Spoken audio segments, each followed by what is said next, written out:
Hello everyone and welcome to episode 16 of Requiem. Yay! It's been 2 weeks that we haven't done this, and we're back now. So that's pretty cool. So before we do begin everything, I would like to remind you that if you're watching this on Twitch, well, we're streaming this on YouTube as well. And if you perchance have watched this on YouTube after the live stream happened, well, we do live stream these, which is pretty cool.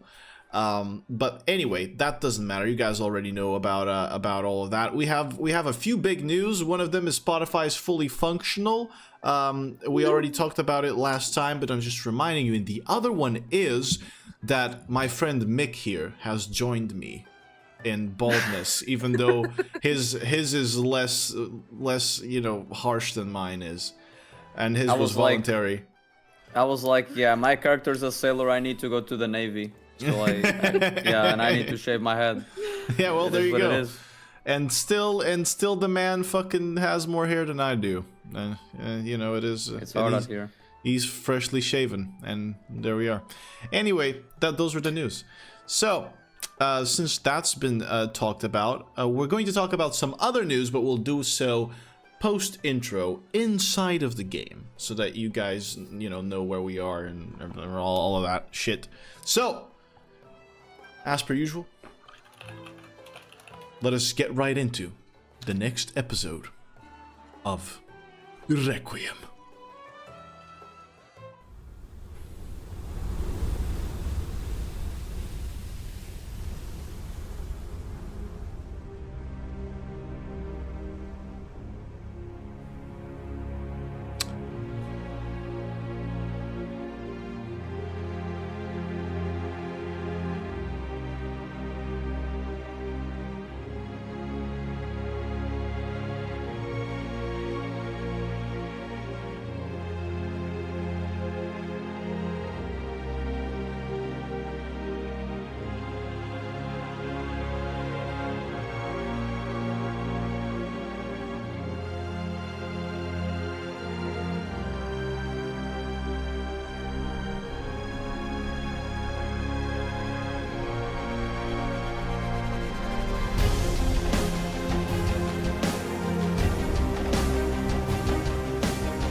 And we're back. So, as I was saying, you guys can, yeah, you're done. You did well. As I was saying, man, I tell you guys I go to the Navy, and you guys do this sorry excuse. Now I'm triggered. Well, shaking my head. As I was saying, before we do continue on with the episode, our boys and ladies, or our boy and ladies, leveled up. So let's talk about that. Let's talk about their level ups, and see what they did. So let's start with Haj'Draal here. Mick, what did you do for your level up? I got some hit points, and I got an ability score improvement on wisdom. Very good. So you took another level in cleric. Wait, did I? Oh shit. Wait. Probably. I probably did. You probably did. And you took another level in cleric, right? So you're level 12 cleric. Yes, sir. Now. I'm level 12 cleric. Yes, that's right. All right, there we go. And then no. Sorry. My bad. I didn't take ability score improvement. I took Warcaster. Oh, there we go. A very good feat. Yeah. Warcaster here providing advantage on concentration checks for our little boy here, as well as a reaction cantrip for whenever someone exits melee range from him. Very good choice. And then let's move on to Vesper. What did you do for your level up? We went for another level in Monk, and then I took Crusher. You took Crusher. That's so now I no longer have a -1 on my strength. That's gonna be Crusher's is a fun thing to play with, and definitely fun for me, the dungeon master, to deal with. I get to walk you back. Yeah, you get to bonk people away. Yes. Oh. And you get some extra bonuses to bludgeoning damage, and with bludgeoning damage dealing weapon. So it's pretty cool. It's That's pretty cool. all I feat. got, man. Hey. I got fists and I got a stick. And that's all you need. Yes. And let us move on to Madame Violet. What did you get? I got a level in Paladin, so I am now a fighter and a Paladin. So yeah, that was it. I can't choose anything else. Yeah, you don't get the level 12 feat because you're now multi-classing, but you know you'll get your rewards towards the end of the road, hopefully. You're grounded. Pretty much. And now, last but definitely not least, Emily, what did you do for your level up? I'm a pure bard, level 12. I got some health, and I increased my charisma and my constitution. Oh, very well. So you went for the increase in 2 of your stats here. Great. Awesome. Fantastic. There we go. All right. Now that the level ups are all dealt with, what say you that we move on to a little recap of what happened last time, because it's been 2 weeks. So even I need to recap things in my brain to know where we're at. I'm just kidding. I know exactly where we're at. All right. So, my friends, last we left off, Velox Mors had finally saved the city of Soguk. They had arrived here some days before, with the port closed due to some strange disease that they found out was a curse. A curse that was part of a scheme by none other than the captain's guild master, Korath Brinejaw, who was the leader of a cult called the Abyssal Song. Well, our heroes fixed that problem, and then they found out that the problem went even deeper. No pun intended, given we're talking about water and stuff, and whatever.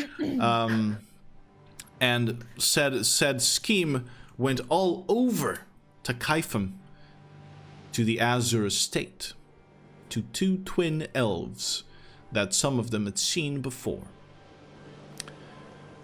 Now, after they had pretty much solved this problem, another problem arose, which was an assassin, a leader of a group of assassins named Callisto.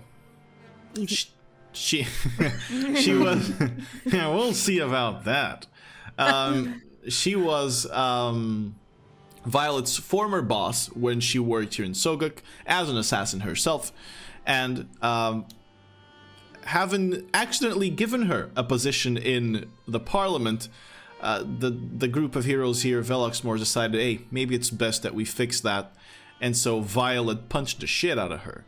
But in punching the shit out of her, something else appeared. Something else came out of Callisto, quite literally. Well, after those issues were fixed, our heroes were, or even before that, we lost Mizzy. Oh shit. I'm pretty sure she moved. She touched the cable on the camera, and the camera just. No, wait, I did on purpose. Oh, you did it? My camera is flickering. Oh, there you go.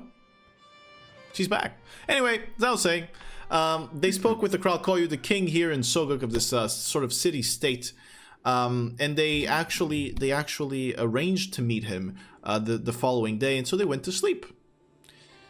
In their sleep, first, or before the sleep actually, our cleric Haj'Draal got some guidance from his god, Dalgar. Oh god, the cinematic zoom. Sorry. Damn. Dogger?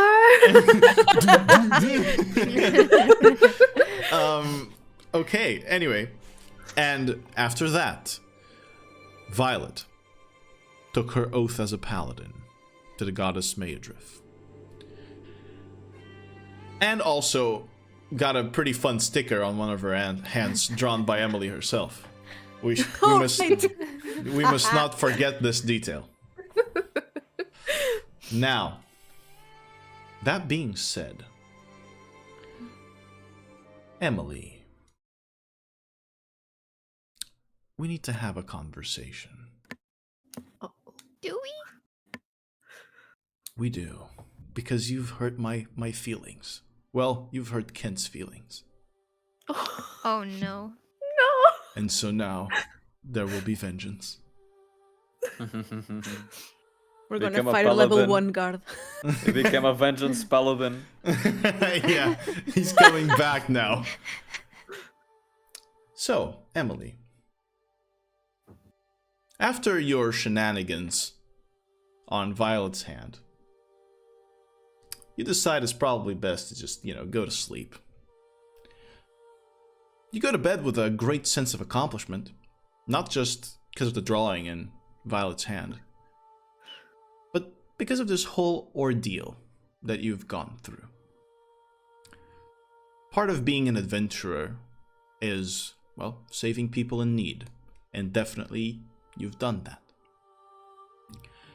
Maybe part of you feels a little bit bad regarding the situation with Kent, but then again, it's the right thing to do, right? There's something you've been pushing down, however. Or at least you've just not been showing it as much at the surface. What you saw that night, and the way it saw you, it was terrifying. There's something viscerally wrong about having your entire life laid bare before you. Your family, your friends, moments where you felt insecure, moments where you felt proud. Everything was seen all at once by something that somehow had always been there. A presence that has sat with you ever since you've been able to think. Nothing too uncommon. I mean, it is okay to be afraid of things. But the fear you felt that night is 1,000-fold that which you're used to. It's starting to get difficult to ignore the fact that whatever that thing was, it knows where your family is. It knows that your family is your greatest weakness.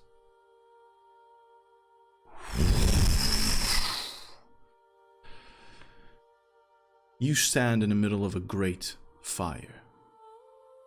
Flames curl around you and in front.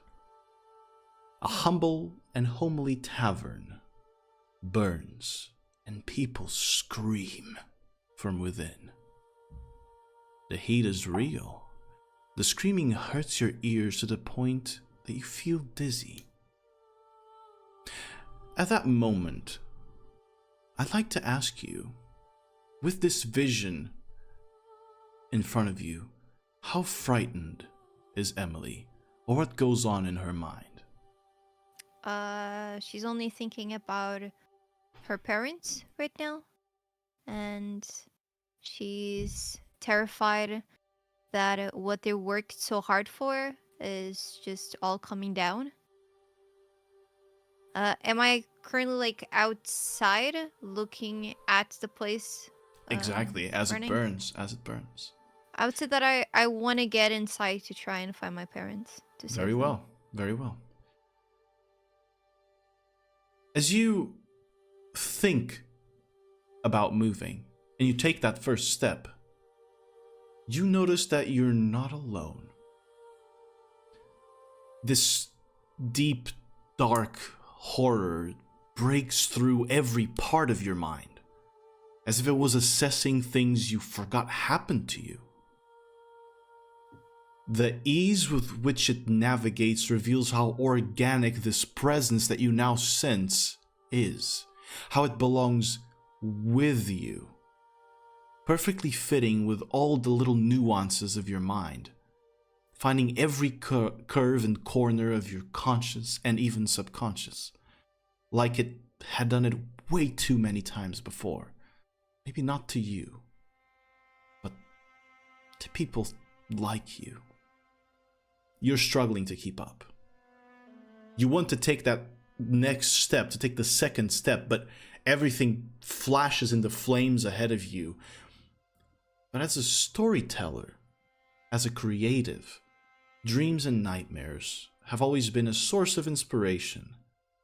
And when you've learned to focus through and slow down so that you may pay attention, And so, as you move in, or try to, there is one memory where the presence stops. It's using the fire to keep you distracted from it. But you can see just the edge of that memory, as if the door to your tavern, your burning tavern, is just a little bit open. It's a moment where you're sitting down with your mother at the tavern. You're small, very young, a kid still. You're looking at something that is on the table. You've seen this before, you remember this, but it seems different this time. It's in a way more precise. Now, what could that be?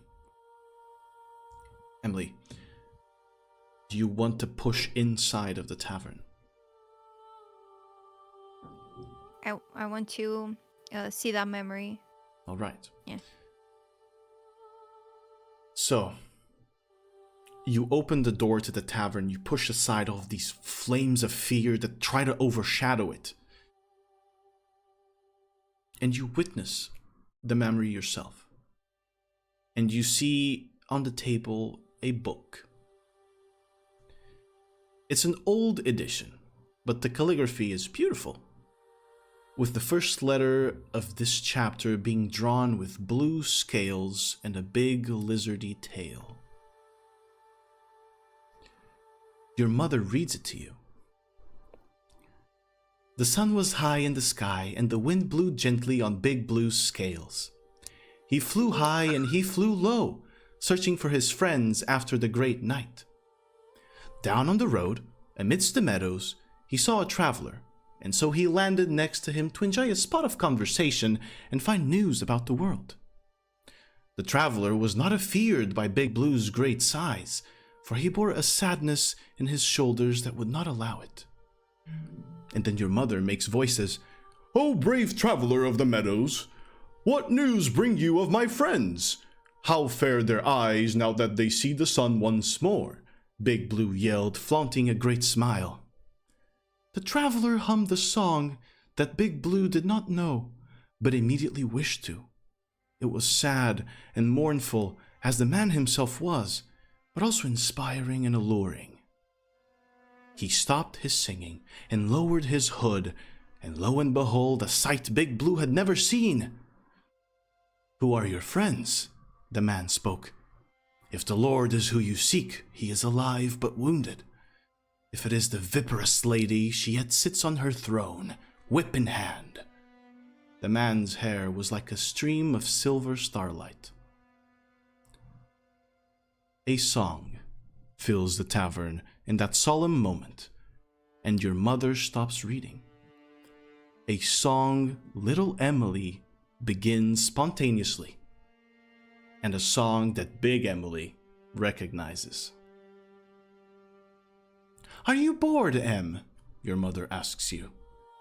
"No, Mom, I just thought of a song, like the one the man was singing." The tavern walls and ground shake, and you realize that the presence has not witnessed this yet. You've gotten ahead of it somehow, and there's a chance that you can alter it, that you can alter this vision. A chance that you can hide it away from the presence, even if just for tonight. Emily, I'm gonna ask you, how would you defend this memory? How would you alter it? I would sing the melody. You'd want to try and sing the melody to change the Yes. All right. So in order to do this, I'm going to require either a charisma or wisdom check from you. And I will say you are allowed to inspire yourself if you want to. Okay. Yeah, I'll do it, and I'll do it with charisma then. All right. Let's do straight charisma check and then add your inspiration dice if you'd like to. Yes. Let's see. Ui. Okay, so that was an 8, and now it's a roll 1d10, Yes. which hopefully it's a 9. All right, 9. 17. Good. 17 is Reverse. not bad at all. You sing the song. The memory does not react to you. But your voice, you can see the sound being carried in the heat inside as it is that those heat lines start to form. They respond to your voice and the entire vision becomes muddled, and there's a strange reverberation that blocks the voices in the memory. You're confident that, at least for now, it can't see that memory. But it looks at everything else again and again and again, and it looks for every moment you've heard it, every moment you've known this song. And you can't help but see it, look at it. It's like you're side by side with it, and every time you turn to look it towards your side, it's no longer there. There's something in your mind that has always been there. Something that you were born with, and that since that night and since that day where you saw that murder,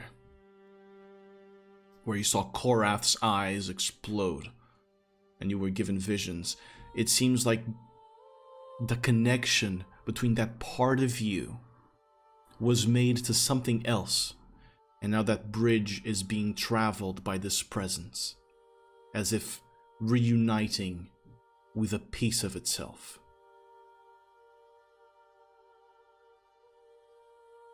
And then, as the flames vanish in the reverberation of your own voice,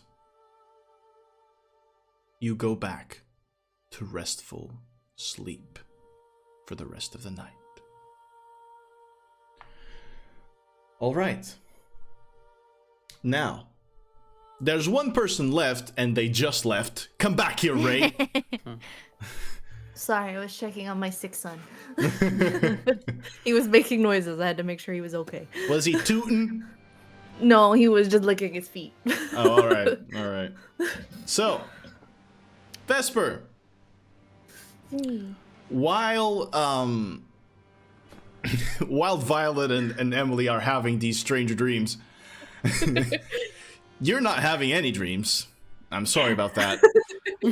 But there's something else that happens. There's a knock on your door. On the door to the room that they don't notice, but you do. What do? They're asleep. I'm going to open the door. You open the door and you look straight ahead of you and there's no one, but you look down and you see the bald head of G. And Gramps looks at you in the eyes for a little moment, and he sees like he's trying to speak, and then the words finally leave him, and he goes,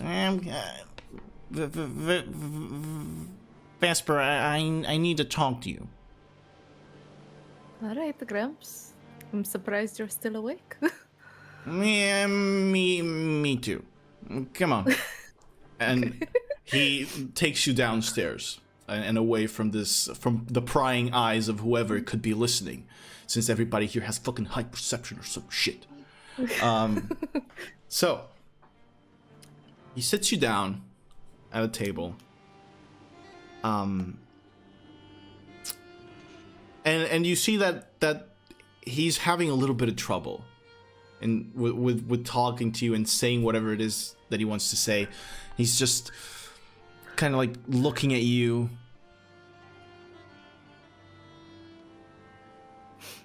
Staring. It's all right, Gramps.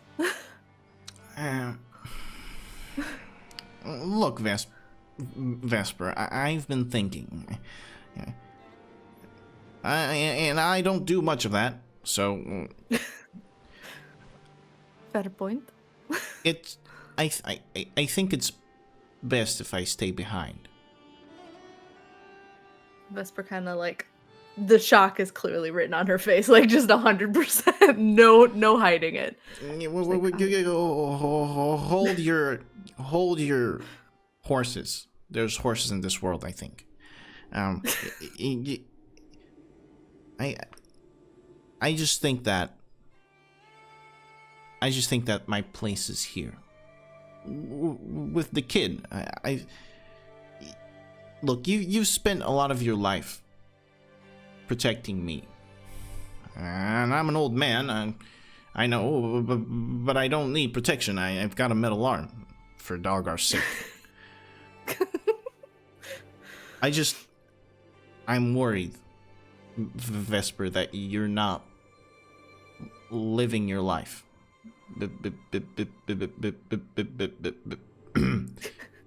because of me.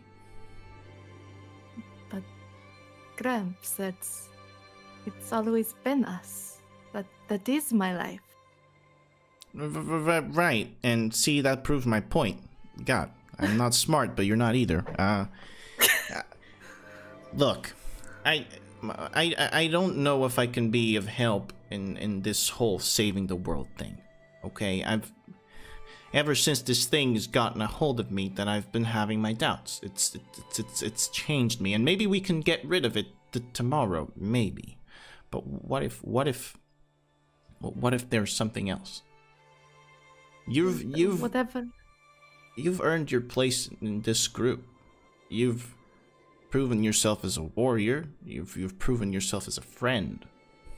And I haven't done much for you other than to drag you around and make you worried. And I lied to you recently, and that's not very nice of me. And I just look. I looked at this kid, and I know I'm talking a lot, but hold on, I'll get somewhere. I looked at this kid, and he's got no one, and you were there with me when I got no one, and I was already pretty old when I got no one, because all the ones that I had before, they weren't very nice, and I just want to do the same for this kid before my life is over. Maybe I don't want to bonk anymore, Vesper. You don't want... Gramps, I don't know what to say. We've been since I was really just a child. When Arthur introduced us and all those trips we used to take, it was always together. And I've seen so much of the world at your side. Are you sure you don't want to continue this journey? It's not you. It's me. Wow. I just Nice. I just sense that.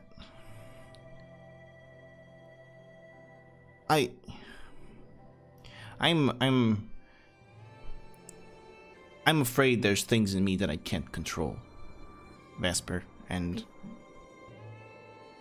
back at the house, you saw what happened. I did.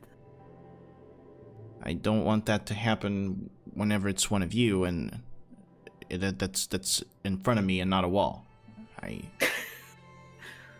Understandable. And I keep thinking about the kid. Who are you gonna leave him with? Are you gonna take him with you in a ship to the other side of the world, to danger? Because you're all heading to danger. And I don't know if I can make a difference there. I know all of you can. I have seen you. And I don't know how many years I have left. And I know that I can make a difference for this kid. I've seen how he's interested in the things I do. And maybe I can show him a little. Maybe not much, but I can show him a little. And I can guide him. And I can provide for him. And I can help him. I think that's where I belong. I don't think I know this may seem sudden, but after you've fought for so many years, decades in my case, maybe there comes a time where you want to hang up the cape. And I would have loved to have done that with you, Vesper, but I can't ask you to stay behind. Not after what you've done for all of them. How crucial you've been to keep them together. And well, how incredible you've been at just fighting things, which is something that I am incredibly proud of, maybe more than I should. Since I'm about to become maybe a grandparent, I should watch out, or a grandparent to another child.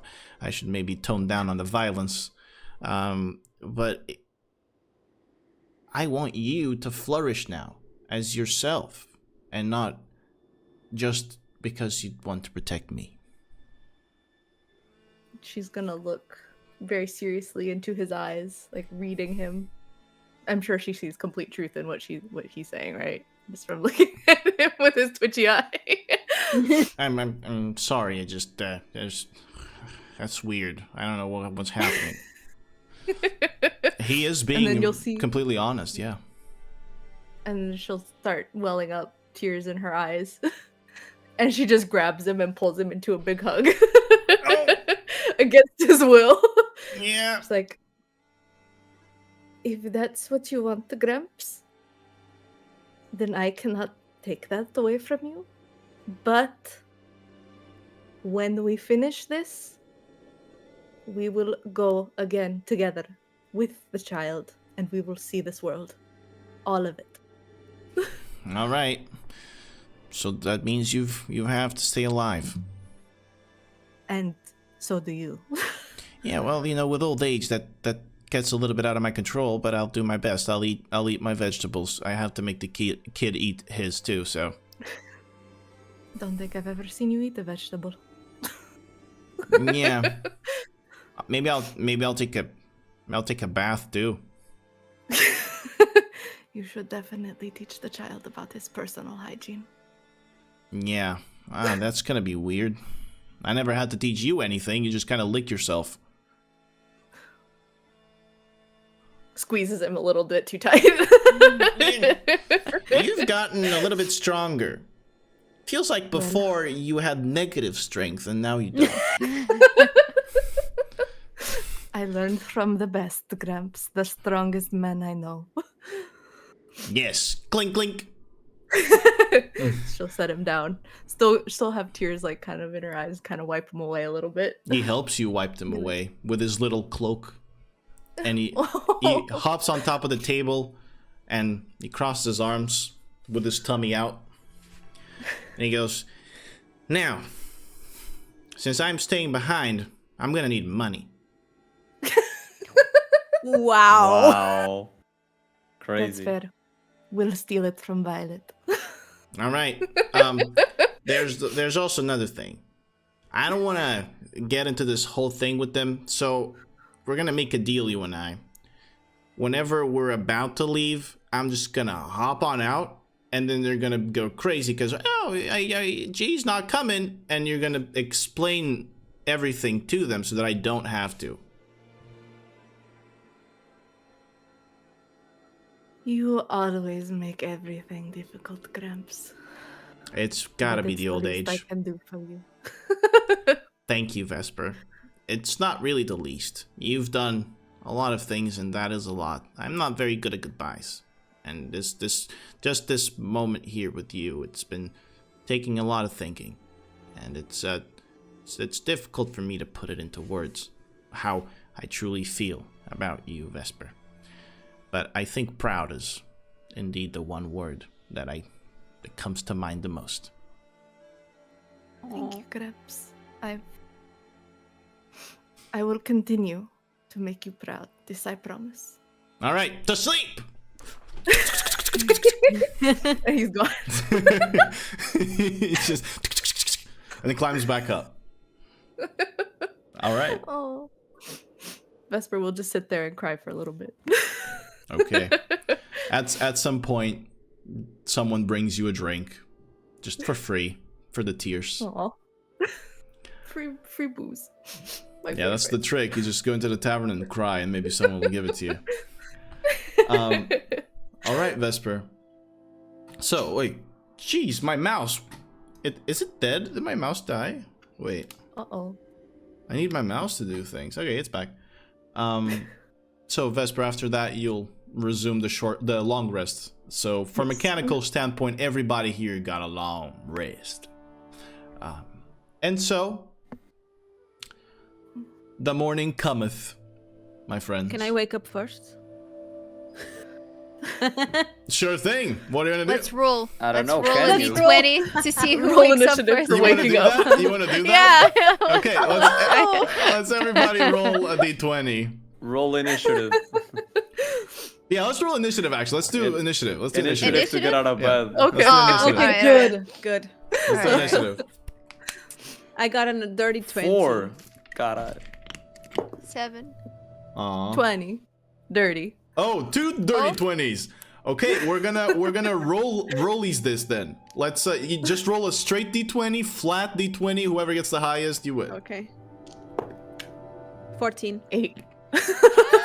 wow. All right. Rigged. Violet wins. Mega rigged. Damn, we just actually gambled just to see who would fucking. All right. So Okay, Violet, you wake up Violet first. is- Violet, not Violet. Violet wakes up. She sits on her bed and looks at the mark she has from Meodref and takes a deep breath. And suddenly, she has something strange on the other hand. The What Emily. the fuck? Does it say the Emily? It says the Yes. Emily. Okay, yeah. Mhm. Yeah. I glance angrily to Emily.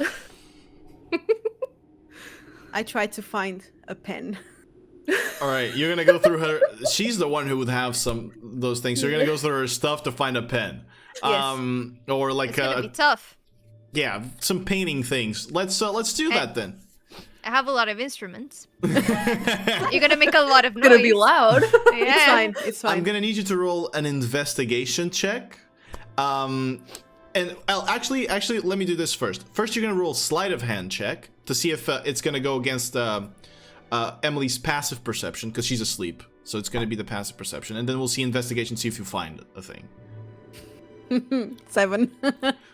Emily, what's your passive perception? 18. Yeah. So you decide how you wake up, but you do feel Violet go through your stuff like next to you while you're sleeping. So you decide what to do with that. All right, so I'm like currently facing towards the other side. I have like my back facing her. Okay. And so I'll just like slowly turn with my eyes open and I just stare. God, Yikes. Do I notice that? I mean, I'm staring at you.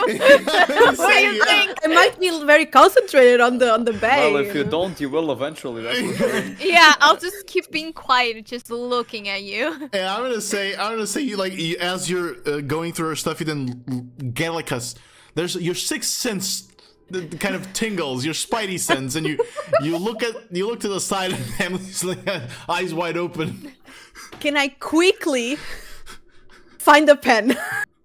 I'm gonna say not if she's looking at you. You can't. just shoving my hand and trying to pull something. Okay, if you shove your hand and try to pull something, Emily, what does she find?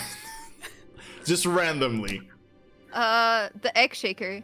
I like the Okay, you pull. You're looking for a pen, but that egg-shaped thing kind of caught your attention. You pull it out and. I put the egg shaker again there. and I say, stop you. No, I stop you. Like I grab your arm, and I say, "You want to join me? Do you want to create a band?" No, go back to sleep. And I put everything where it was, and I say, it's not over. And I storm out. Okay. We've started a prank competition. Is that what's happened? Okay, we started a prank competition. Yep. All right. Vesper wakes up very confused at what just happened. you just see Violet storm out and Emily very hopeful looking at her. Like, I don't know if I want to ask. Meanwhile, wait, sorry. I just remembered something. When I'm about to open the door, I stop. I close the door. I go to Emily. I smile. How did you sleep today? I start getting really suspicious. Who wouldn't? Are you feeling okay?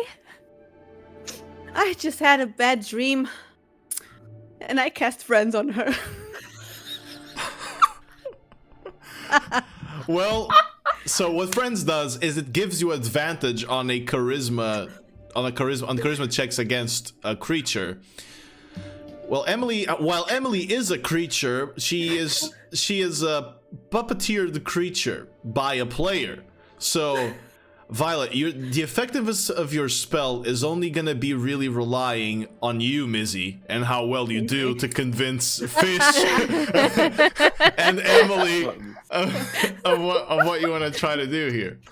Well, I know I shouldn't have done that to try to find something in your bag, but I had this really, really strange dream, and I wanted to write it down before I forget it.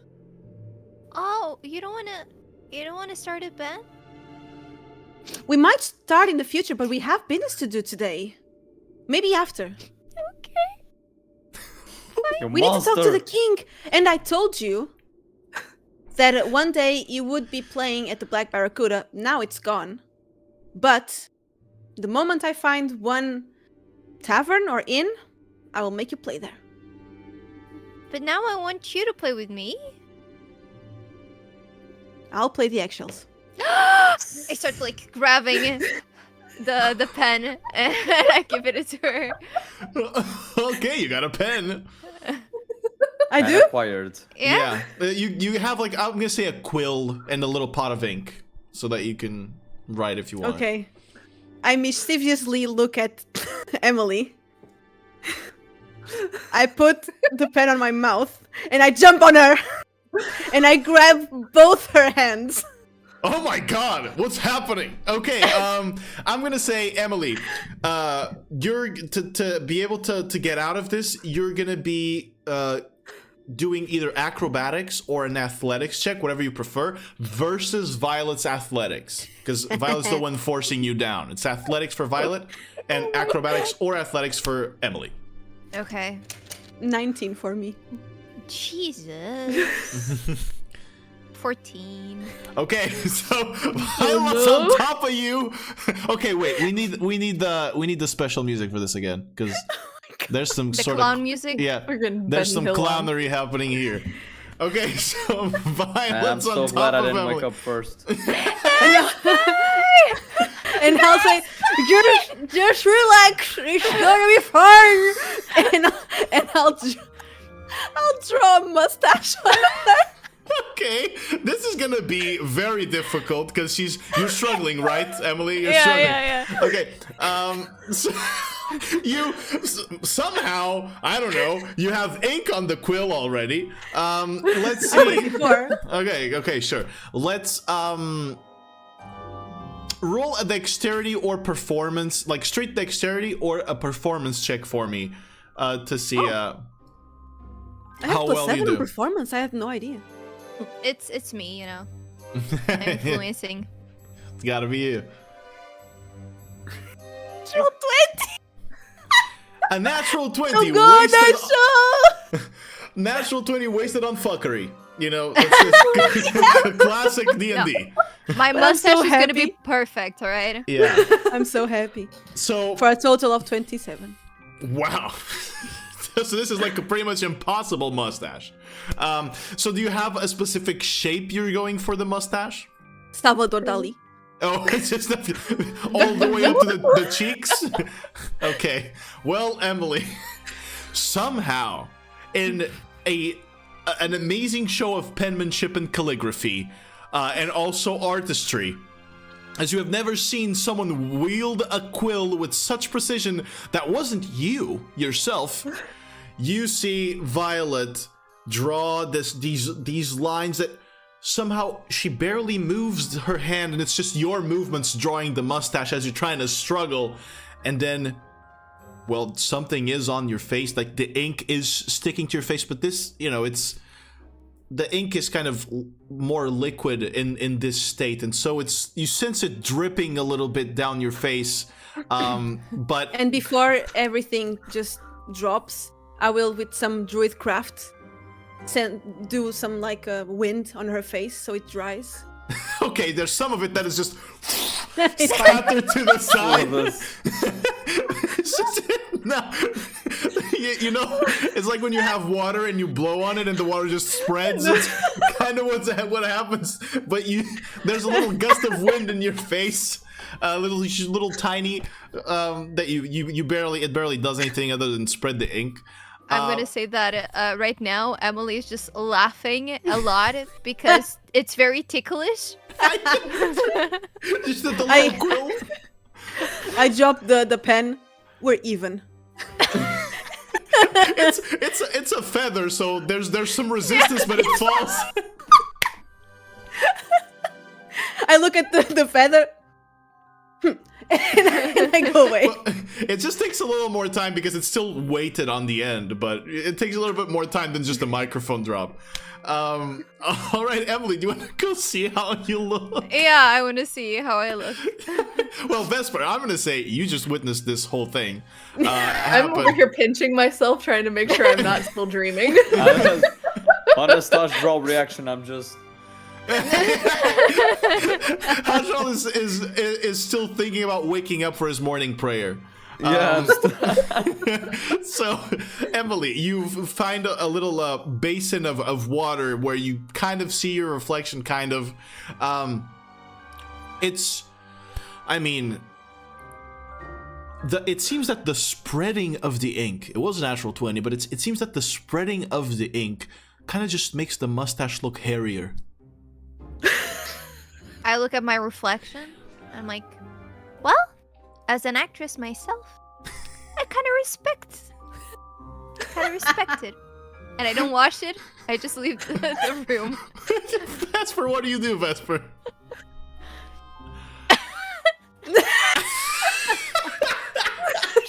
She's just like confused as hell, like no idea what's happening right now. Just gonna go to the boys' room. Well, let's cut immediately to Haj'Draal as he is asleep. You suddenly wake Haj'Draal from your slumber. Let me remove the shenanigans song now. Unless you, Mick, wanna get onto some shenanigans yourself. It's not on my plans yet. Let's see. But anyway, Haj'Draal, as you get up, as you wake up, G is not there anymore. It seems he might have left. He might have left earlier. And in that moment of coming back from sleep, you remember the words you heard last night when you asked your god for guidance. Well, I certainly don't remember them. No. Well, it was it was something akin to "You gotta go where the wind blows, my young the fella." wind blows, yeah. I got that. So, with that in mind, you have a deep sense within yourself now of not just maybe I should follow these fools, but also a sense of responsibility. And not just for them. Just a sense of responsibility to help with whatever really is happening. and you're not quite sure where that sense has come from. But it's something that you just naturally wake up with. I What do wake you up do? feeling responsible as fuck. This is what Haj'Draal says when he's alone. It's how he talks. This is how he talks when he's alone. So, what do you want to do, Haj'Draal? Do you want to go meet them downstairs?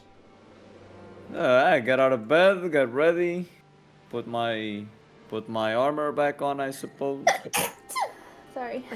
It's fine. You yeah, hear we Vesper go. sneeze out of your door, outside of your door, and as you open it, well, Vesper's there and seems to have been struggling with some allergies. Haj'Draal, good morning. Morning. I'm not dreaming you, am I? Am I dreaming you?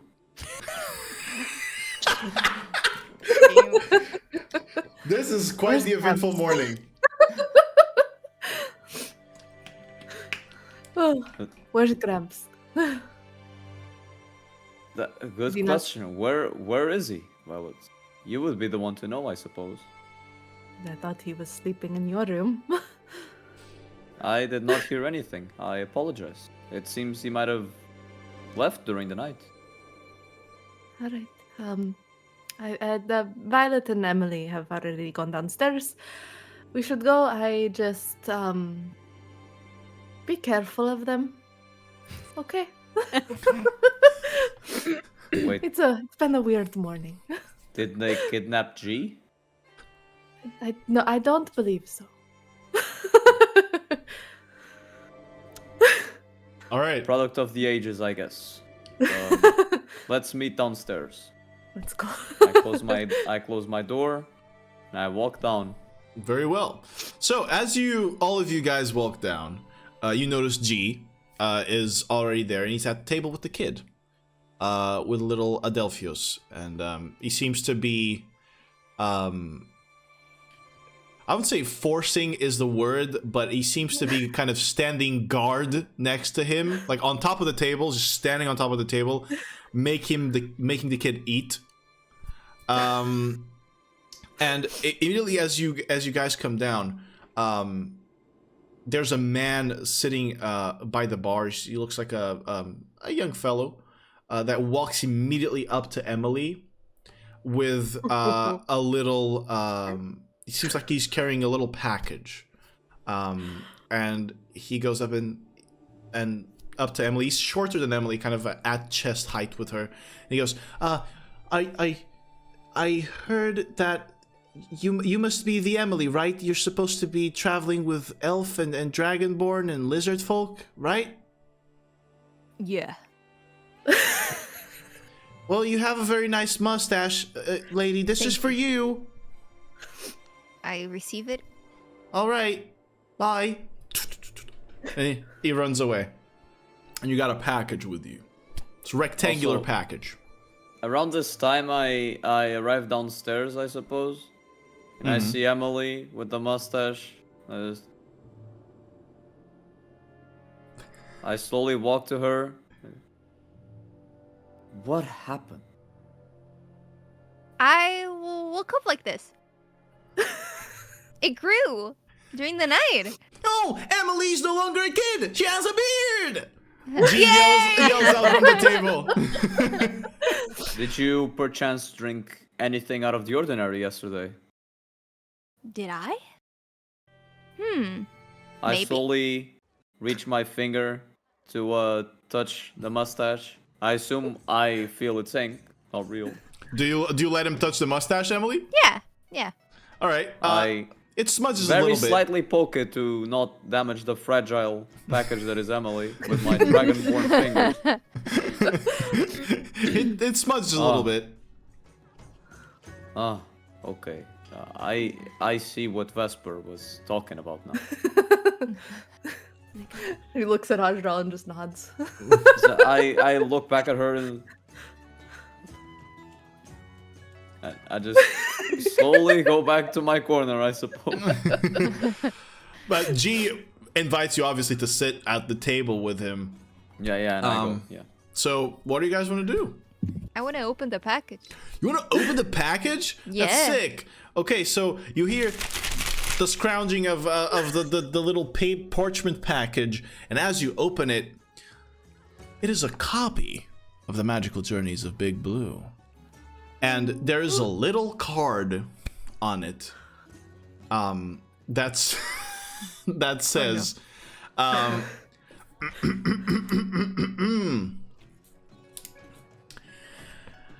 I know you must have been busy, but I'd like you to have this. Kent. Oh. You can write? Damn.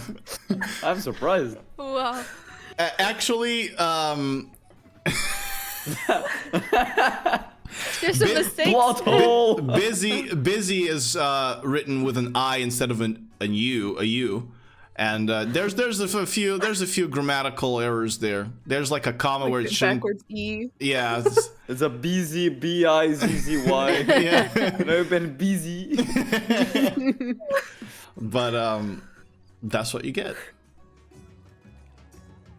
I think after this morning, this won't faze me. I just I store it in my bag. All right, you store it. You have now a copy of the Magical Journeys of Big Blue with you at all times, Emily. Yay! I can read it. Well, I'll let's try see. to. All right, Oh, poor what are you Ken. guys doing? What time did the king said to meet him? Just in the morning? I don't think that he mentioned the time. I kind of just think he just told you that he would send for you, that someone would come look for you. This is morning, right? Yeah, you're morning right now. Yeah. I just, I call the waiter. Yes, That was fast. Morning. morning. You guys want anything to eat? I sure do. You want to buy for me? I don't want anything. I just look at him.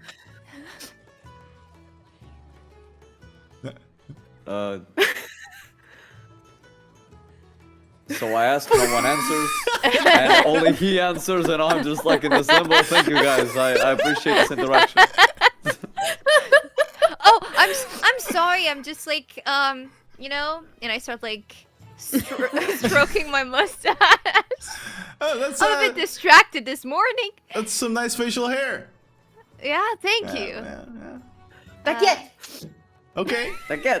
Oh, I stopped stroking my mustache.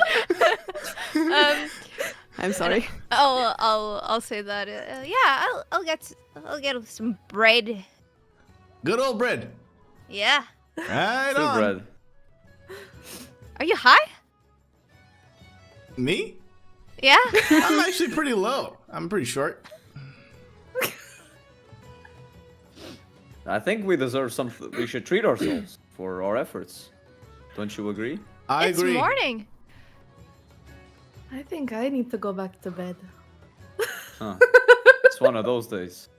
Should we eat? Because maybe the king will give us food for free. The king? Yeah. Do you want to go party? No! She's just a child. Don't listen to her. I have a mustache. She has a Never mind, beard. it's a child. Yeah, it's not a child. Hmm? I'm confused. Okay, Mr. Two Bread. Just Two bread. give us the best breakfast that you had. You have. You want bread too? Peace. I turn to Val bread. You want bread too? Just bring us the best breakfast you have. All right, so you guys want that is subjective, Violet. It's fine. you want the sausages and you want the cheese and you want Yeah. Beans? do you want the beans? You want maybe some blood sausage as well. All of that, You want yes, you yes. want do you want some greenery? No blood maybe sausage some, for me, please. no blood sausage for you. All right, no blood sausage for the dragonborn gentleman. Nice. So anything else? No, just that. Yes. Okay. For you to go. Thank you. Ah. Okay. And the Well, man I leaves. apologize for her, but thank you. Yes. Alright. He leaves. The breakfast is brought to you later on. But is there anything Wait, you guys want to... before the breakfast, just as soon as he leaves, I just turn to him and say, Velox Mors, you're very keen with social interactions, I see. I thought my times of pilgrimage and barely speaking to people would put me in big lows, but you managed to stump me. So. Look, I wasn't born to talk. I was born to fight. You were? Yes. Did you like come out ready to fight like your mom? Like my mom? Yeah, you were born to fight. Did you like... Were you born and just ready to fight? Your mom? Okay, I know you have a mustache, but I think I need to talk to you about how babies are made. Oh. Gramps, no. I don't think that would be a good idea. The kid, Adelphios, he's sitting down. I'd like to hear that. Adelphios, no. You are too young. Okay. And he goes back to eating. I'll just ignore everything that is happening on the table, and I will try to grab the book of the Hell's book. Oh, Inferna Scientia. You're gonna grab it. I'll Here? just try to see. No, just like below the table, Mm-hmm. and just try to see if it burns. Okay. You place your hand down onto the bag of holding, and you sense the book meet the hand. It begins searing it. I say shit, and I release the book, and just. I look very Right? surprised. I look under the table, see what's going on. You see everyone's legs. Did a fire elemental just randomly appear here? What? Is my hand burned? No, it wasn't enough to take damage, but it was burning. It stung. Shit. I will need your help later, Vesper. I will ignore everyone else. How can you ignore that mustache? Sure, Violet. What do you need? Do you remember I released the sitting hiss? The hissing the seat. Yes. No, I say it like that. I say it like that. Okay. The thing that came out of Callisto, yes. Yeah. I- I might be wrong here, but that thing might be in the book. What? We might find some references of it in the book and know what it is and what it wants. So Oh. we are prepared for. At this point, I thought it was literally inside the book, with all these things going on. You know, Everything. Our life purpose is inside the book. literally would not doubt anything at this point. But sure, I'm not sure how I can help with that, but I can't really touch it. It burns. And I think it's because I'm associated with a god. yes, the not the Emily hand, but the other one. Right, okay. Yeah. No, the Emily is associated with the god. You call Me, yourself You a are god, Emily? certainly something MD. special. MD Emily, so. That Enemy. that is heresy, Emily. Please have some respect on god names. Oh, I was First just, the heretics. I was just joking. I'm sorry. Perhaps one day, Emily, but we need to have respect. One day, there's a chance.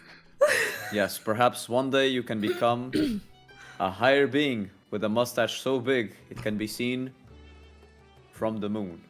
But until then, we need to respect. Wow. And I just like shut up for good, and I just stare in the sky, just imagining that. Violet just says, "May Meodref bless me with patience." And What the get up. fuck is happening, man? I get up and I just go for a walk outside. I'm just like can't unnervingly handle- waiting for the breakfast. I'm just. Wait, We you have the breakfast. No, you ordered the. This was before the breakfast. You ordered This the was breakfast. before Now the you don't eat the breakfast. You gotta eat the breakfast. The man brought you the Yeah, breakfast. no, I wait for the breakfast. The breakfast come and I. But she went. She went away. Yeah, I'm talking to Violet. Violet went away. Oh, so did Well, my camera. she knows I'll what just she wait does. for the breakfast. I grab a blood sausage and I just go for a walk. Yeah, you With do. the sausage. Yeah, you do. Yeah.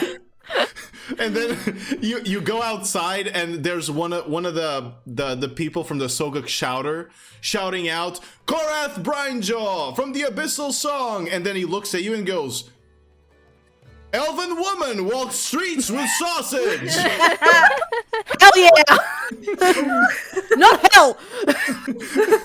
I can't say that now. You've lost your paladin level. Yeah, Too late. oath broken. Vesper whispers to G, "Are you sure I can't stay behind with you?" I'm less sure at each passing moment. Things got weird this morning. I just like focus on the breakfast. I don't even. I'm locked away from the outside at this point. All right, so you guys each get your little moments here in this morning. I'm gonna ask, before you are called by the Kralkoyu, is there anything that you, each of you, would like to accomplish before you go there? Maybe just try to see if the port is open already. All right. Wait, before that, please. When we finish breakfast, I turn to Emily and I go, "You can't go see the Kralkoyu with that thing." What thing?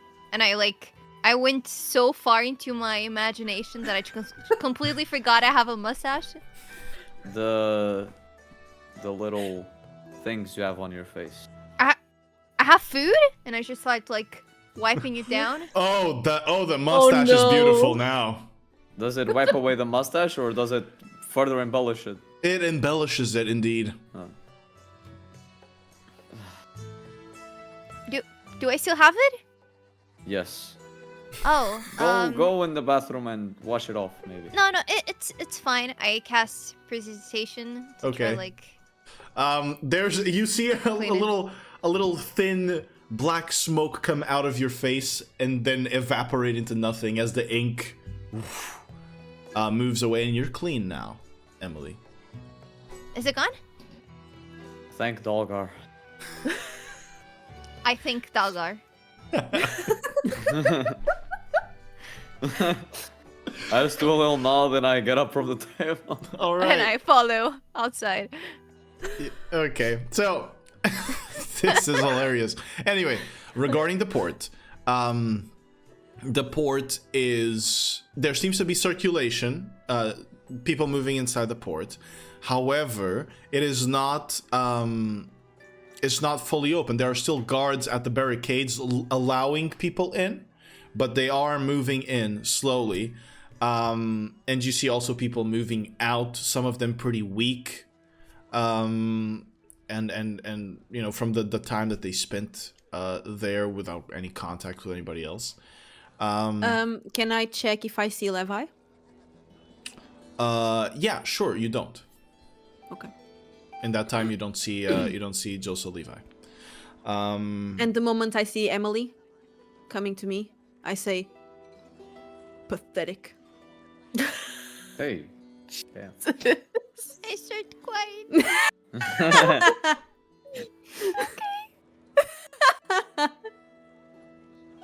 What? So And I just confused go- right now. Nobody's doing anything about the crying Emily. I'm so I'm still confused. needs I to was- with G and the kid, man. I didn't see this. I am trying to educate Emily in the harshest way possible. Oh yes, pathetic. Learn. It's like Violet is a boss in a game. It just looks at you. Tarnished. Spits on your face. All right. Well, anyway, so if is there anything else? Do you guys want to do the book thing before going there, or do you want to do the book thing after? I would say before it's good. Like maybe, yeah. It's good. Let's go. This is the Portuguese slip. All right. I'm So crying right now. so if I'll you're just wait for Vesper then. Okay, so I'm gonna say that you guys find like an alleyway so you don't open up a book about the 9 hells out in the open. Yeah, that's probably a good idea. And or you go back to your rooms for a short moment. And Vesper, you have the book in your hand. It is sort of this metallic. You had seen them flip through it, but now holding it is heavy. This metallic bound or metal bound book that has all of these faintly red glowing runes sort of carved across it. Oh my god, yeah, cover the butthole, please. We're streaming here, Artorias of the Abyss. Get your butt out of our face. But you managed to open the book nonetheless. What are you looking for here? Okay, I'll just try to point out and trying to I'll turn the guide her. pages for her. I'm like holding it, turning the pages for her. Got it. Okay, just try to find something related to hissing, snakes, hissing deceit, maybe some lava? kind of sea, hell. I don't know. Violet, I don't understand any of this language. And just as you say that, after holding the book for a little moment, everything rearranges into a language you understand. Look at it again. Rub my eyes. I take that back. I can read Shit, I this was muted. now. Am I close to them? I would say I am. you'd all be gathering inside of your room for this moment here, yeah. Yeah. Okay. I also join in, like trying to look at the book. Very well. As you are not the from one level. holding it, you don't seem to understand the language that is written on it. And you can only see some pictures. The book has pictures, which is good. But it's still, Vesper, you're the only one able to read it. And you're going to search for kind of what she's talking about. So I'm going to say, since everybody is here, and I will allow, obviously, Haj'Draal to give you guidance if you would like to. I would love that you'd make an investigation check for me with advantage. Haj'Draal, are you giving the guidance? Yeah. I will give guidance. Yeah. All right. It's a D4, right? Yeah, extra d4. I'm still crying. 17, Plus... 19. All right, 19. That's actually enough. So, you do find something about the hissing deceit. And you find something that is very powerful. Well, not that you wouldn't exactly know this, but you find yourself kind of comforted by the fact that you know this. You know the hissing deceit's name. It is Gwenwyn. And Gwenwyn, the hissing deceit, is an archdevil. Oh no. Oh no. And she is the ruler of the third layer of the 9 hells, Twill. Twyll. Now, the depiction that you find of Gwenwyn in the book is akin to what Violet described, and you can point the picture that Violet sees it, but it is not quite what Violet saw. In this depiction, she has pale green skin and the glossy black hair that looks like snakes, with yellow glowing eyes, but she has these short, forward-pointing black horns with bright green highlights on them, as if it was like poisonous in a way. And half of her body is that of a snake.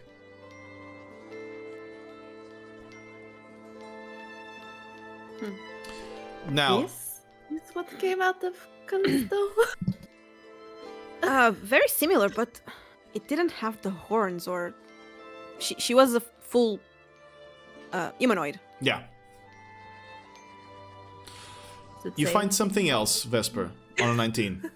if you would like me to tell you as you probe through, you find you talk to Violet. Violet has mentioned that you have that this creature came out of Callisto, and although you had not found before, or at least you don't recall ever you guys talking about it, discussing this. You did not find any rituals or any summoning things regarding a Gendor, which was the one who lurks beneath from the Abyssal Song. It was not in this book. However, in this case, since it's the only one you've seen so far, there is an ancient ritual there that can be used to summon Gwenwyn, but not quite. Just allow her to take shape in here. And this I'm about to say a name, I might butcher it, and you guys might not understand it. But the name of the ritual is the Mille Mendacium Mortis. Yes, I can take it out for you at I'm some guessing, but at some point. And as you look at the text and you kind of focus on it,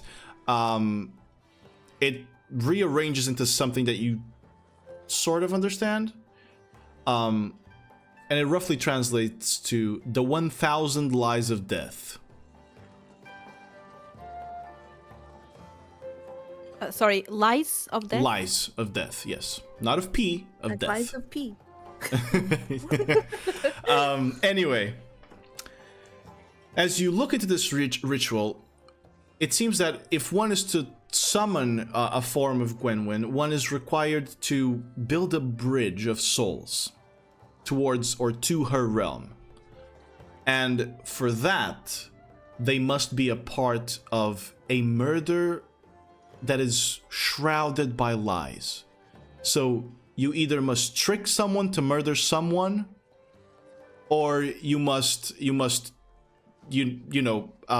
order someone to lie about a certain murder or committing a certain murder. So it has to be sort of a deceitful situation where a lie, specifically a lie or a trick of sorts, is involved in the murder. That's what Callisto was trying to do with like the captain. She tried us to murder her, and she lied Yeah. for it to happen. But you were like, So no, punched. So Callisto was trying to summon her. Thing. I'm gonna say, as things process in your mind as you're reading this and you're typing it or saying it out loud to Violet, it comes to your mind that it might have been Callisto's purpose all along that Violet killed her, and that Callisto was the final death for the monster to be summoned. Because the way you start looking at how Callisto spoke, how Callisto threatened Violet's daughter, and then used an innocent man, ordered the murder of an innocent man, and it begins kind of. She has tons of other assassins. This is an innocent man he's a captain of a ship. Why is she asking Violet? And everything starts constructing itself in your head that Callisto might have had an ulterior motive, and this may have been it. That bitch. But why? It's me. Does it I'm say that bitch. anything about like what Gwenwyn? Yes. Like what she does, or it has motive? Like, is it just like kill everything? Like, 100%. Desires. It gives you, and even on a 19, I mean, you're able to interpret more and more information as the text kind of comes into a language, into the language you understand. So Twill is the third layer of hell, where liars are punished, and this is it's depicted as a poisonous bog of sorts, like an infinite swamp of green mist, which, as you read out loud, Violet remembers seeing inside of that dimension. And inside of that place, it is pretty common, or the way you kind of climb up the hierarchy in there is through lying. You are punished as a liar by having other people lie to you and you being kind of forced to believe it and being constantly disappointed by the lies. And so that's the punishment that souls take in on there. And eventually, as the torture process happens further and further, there's a chance that they create a devil, and then devils contribute to the cycle continuing on. So the chief motivation of Gwenwyn is the punishment of liars, but she is a liar herself, and liar's pride and manipulation. And so that may be kind of sort of the danger that you guess from her, that you ascertain from reading this is a highly manipulative entity, and it is an archdevil stuck in a layer of hell, now loosened into the world. Yay. I'm assuming that Callisto had a kind of a pact with her. So Callisto does the killing and the lying involved, and with that, she is released. Maybe she was going to give something to Callisto in return, but now she's dead. If I may interject here, just for a moment, I'm sorry. To bring clarification, the hissing deceit did give something to Callisto. She ate her soul. So she doesn't end up in the hells or whatever, right?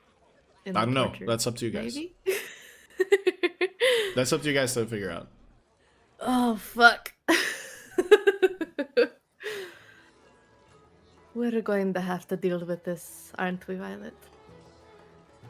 Probably, but right now we can't do anything. We don't know where it is. We don't know anything about it, so we just continue our lives, and whenever it pops up in our path, we just destroy it. So for each good we do, we release a devil into the world.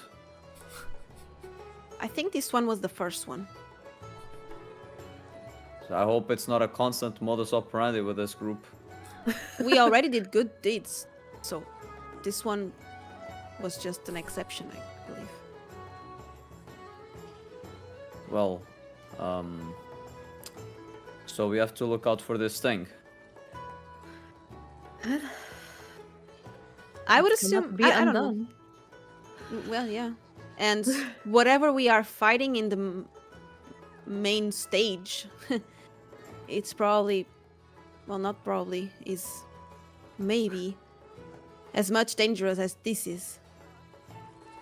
Although I have a feeling that Callisto was likely trying to release her before even we came into town, so Right. might have just expedited it a little bit. It would happen either way, probably. Well, let's tell ourselves that and move on. I would also like to add to this, just for clarification for anybody who didn't watch the previous episode. This entity, in the conversation that it had with Violet, it seemed to be interested in some way in helping mortals against whatever danger is out there.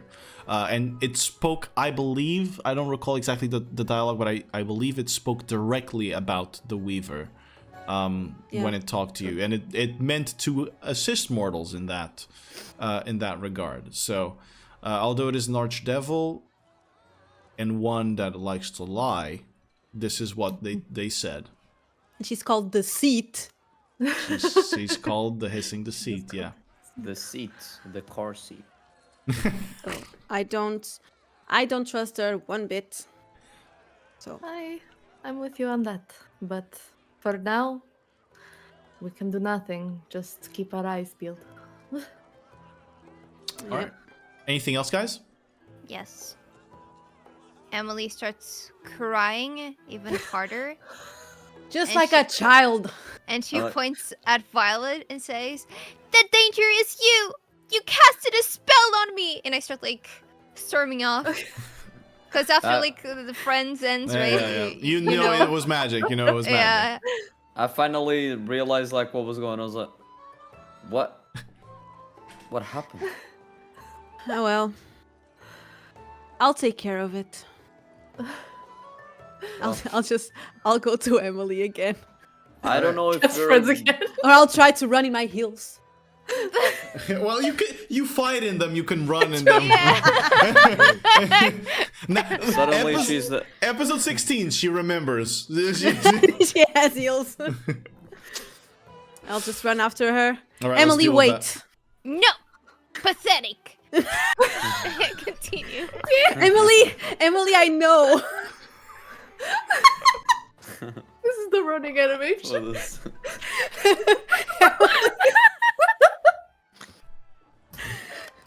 Emily, please. I already have a name for our band. No! Those are lies! Are they just like just running in a circle? Or what?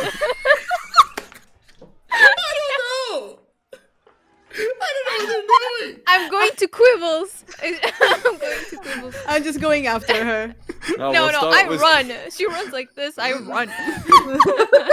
I'll run even fast. I will put my abilities to use, but I won't. Well, when they I'll start, just run as fast as I can. when they start running, I'm like, I turn to Vesper and the rest is like, are we supposed to? I think we let her, right, Vesper? Yeah, I think this is not one we want to get involved in. Because she didn't handle it the first time. I don't think she's gonna handle anything. Well, look. Vesper knows Violet pretty well. I'm gonna defer to her on this. You think Violet can handle this one on herself? No, but she'll Hmm. figure it out. Well, so we're staying. Anybody want to play some cards while they deal with this? Deal me out, Gramps. All right. So, you win, Haj'Draal? You win on a little game of cards? I just sit down with them. Is the kid still with us? Yeah, the kid's there, and he goes, okay, guys, I don't know if you've ever played. This is a pretty famous game. This is called Wizardy the Reunion. Let's play this. And he starts handling out different cards to all of you That guys. is, I like that game, but it's almost as good as Catacombs and Creatures. Yeah, we gotta play that sometime. We gotta find a catacomb chief before we can do that. It's been ages since I played some Catacombs and Creatures. Yeah, we'll do that. Maybe I'll be the catacomb chief. All right. You're really at it, Gramps. Emily, We zoom out again. Oh god. I made a mistake. Can't you see? I'm running after you still. I'm very sorry. Woman runs after woman with blood sausage in hand. I already ate it. Woman already ate blood sausage. I start ignoring, and I just continue running. Emily, I'm trying to educate you for you to be the greatest bard that ever existed. So you're telling me I'm not the greatest bard already? Yeah, Shit. that's far. Keep running, Violet. Of course you are. Are you just like we are gonna? always learning, always. Are you just gonna make a full lap around the city until you reach? No, I'm running back now towards you, like where we were in the beginning. Oh, so you're going Yeah, around? I'm going back, yeah. Okay, got it. Oh gosh. I One continue moment. ignoring. One moment. What are your movement speeds? Oh, good question. 30. 30. Oh, I Okay, yeah. that's cool. We're in a vortex. We're time looping. If you run fast enough and for long enough, maybe we'll create a flashpoint thing here. Anyway, you guys are running around the city still. People are looking at you, but no one's saying anything. Please continue. I want to watch this. Emily, the police. Violet police! Oh, I see you as my daughter. I'm trying to educate you. I stop. What? I bump into her. Do I was fall? not expecting. Of course you fucking fall. It's Can I do my inspired yelp? you do the most musical yelp of all time. We both fall on the ground. Mhm. I put my hand on her face. No, not again!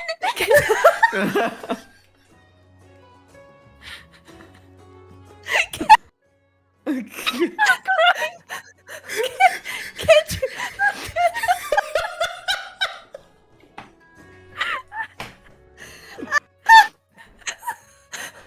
Can't you see? I am trying to make you a stronger woman. You're saying I'm not strong? You're still learning. That's Of true. course, you are young. And you're going to have a lot to learn through your life. And I'm trying to teach you the best I can. I'm not the greatest teacher, nor the greatest mother, obviously. But I'm trying my best. Why did you call me pathetic then? Because... because... I was trying to teach you a lesson. By drawing at you in your face, like you did to me. I didn't draw on your face. That's your hand. You drew on my hand. The teacher becomes the student. Yeah, because I wanted, to feel special. And maybe you wanted my autograph? So you could look at your hand and remember me? I wanted to While teach you're you fighting? that all your actions have consequences.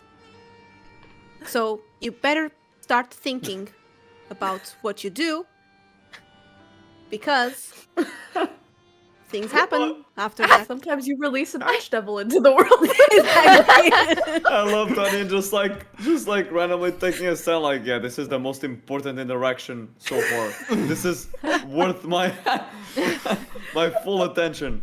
I have to think? And I wanted to teach you in a small gesture, because one day you're going to do big poopy, and it's going to fall on you. Oh no! This is not... Okay, Emily shits up, I guess. I'm gonna say that whole thing just went above Emily's head because she's not very bright. Okay, one day you're going to make a mistake, and that mistake is going to fall on you. So There's a cloud in the shape of a 6 in the sky. that's what I wanted to teach you, and it was with a drawing. So you learn. Did I? One day I would is do not it going again. to be a drawing. What? I would do it again. You won't? I would. Emily! Wait, does Violet still have the Emily written? I'd Yeah. say so, yeah. Like, why didn't you wipe it out? Because why would I? It's something made by you. It's a I mistake, apparently. I didn't clean the mustache. It's still here, underneath. Emily, we don't lie to each other in Velox Mors. You just cast a spell on me, That was different. so I can cast spell. That On was you? to prove a point. Oh, really? Okay, I cast message, and I go. What the fuck? See, it's not nice. My spell didn't hurt. That Oh. one. It did. It hurt my feelings. Oh. It was for a greater purpose. What greater purpose? Didn't you learn anything from what I just said? No. Well then. I need a day to think. I get up. And I'll go to the rest of the party. I need a day to think. You'll go where? She takes time. And it's actually true. She does need a day. Yeah. For the lesson to process. Yeah. All right. You go where? Sorry, I didn't understand. I'll go to you. To you. Oh, back yeah. to, okay. We're playing I hope you cards. can make your way back because you've been running marathons. you could make your way back pretty easily. Violet, are you following back? No. I'm going to find a florist. Can Okay. we roll to see who won at the card game? We'll do that. When we get there, we'll do that. We'll do that. All right. Okay, sure. You want to find a florist. I see this is an important moment, so it's time for me to make up a character.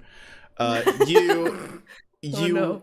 walk inside, or you find a little small shop. Right at the, I'm gonna say, you guys were hanging out by the descent, so I'm gonna say this is by the descent. So the lowering, or should it be at the rise? We'll do it at the rise. At the one that comes from the port, the neighborhood that climbs up the hill on which Soguk stands. You find this little a little shop. It's about a room sized, and inside you find a sort of hunched over, really old tiefling lady. Her skin is kind of green, but her cheeks are kind of droopy and her nose is droopy, and she has really big horns, but they're kind of like gray at the tips. And as you walk in, she goes, "Oh, hello, Good morning. good morning." I am trying to find a very specific kind of flower that I don't know the name. But maybe with the Well- description you can... I am the greatest Okay. florist in Soguk. That's why I came here. Right.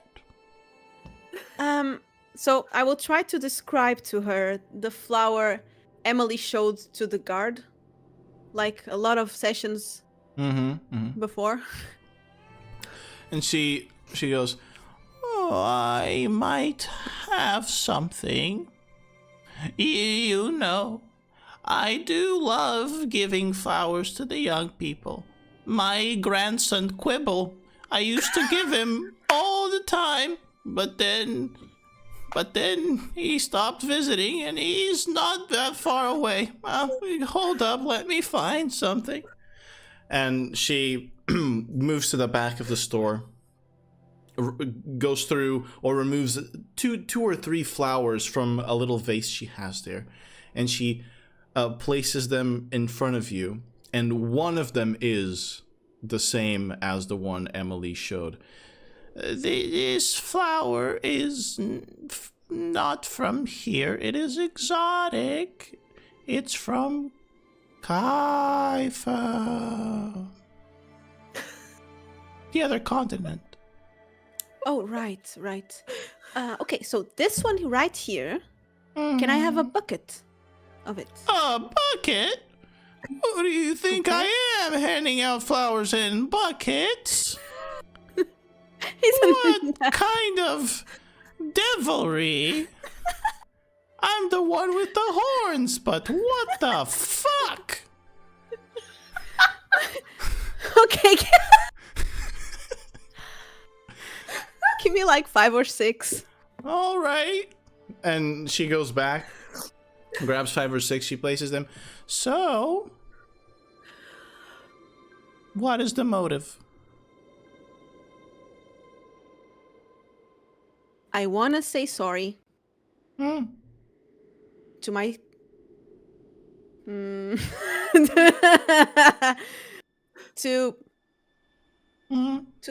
a kid that is lover? very special to me. Not a lover, no. Oh, okay. You do have the face of someone who fucked up. I did. But yeah, she's a young lady. As I see her as a daughter to me. But she's mad at me because you fucked I am not the up. greatest mother. Yeah. I did. All right. Well, I'm going to say this. Since you do look very deeply sorry, and these are exotic flowers, I will charge you only a total of 65 gold for these 7 flowers. A lot. Similar to your grandson. She smiles. Her cheeks kind of like raise. Oh, Like a Grinch smile. Yeah. very similar. Okay, I'll give her the 55. 65. Oh, geez, I just had it added 55. I didn't want to. Okay. Can you give me the money? Sorry. Yes. Thank you. Do you want perhaps a little special arrangement for the flowers? Maybe a vase? Yes, a vase and some sprinkled water on them so they last. Sprinkled water?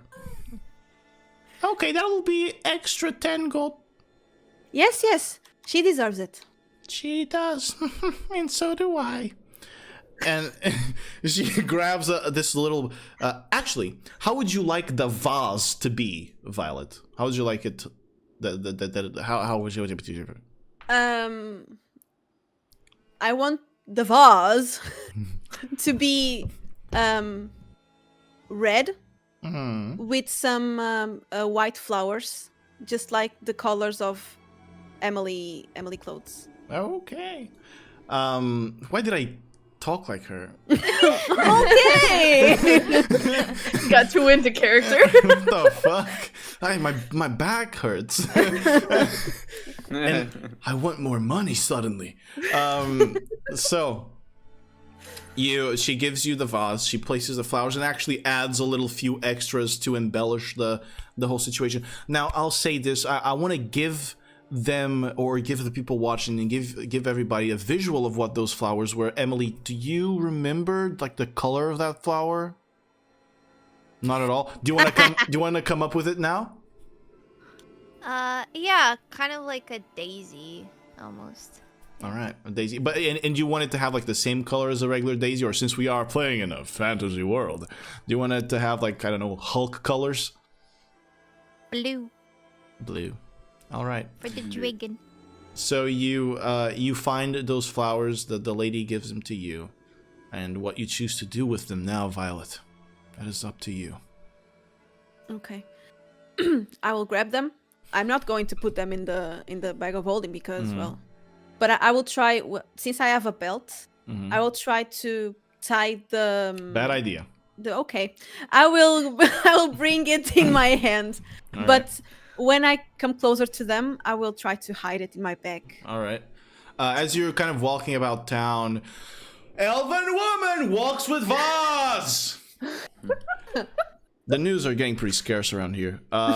So you move back. I'm gonna say let's go now, before Violet arrives, to the moment of the game.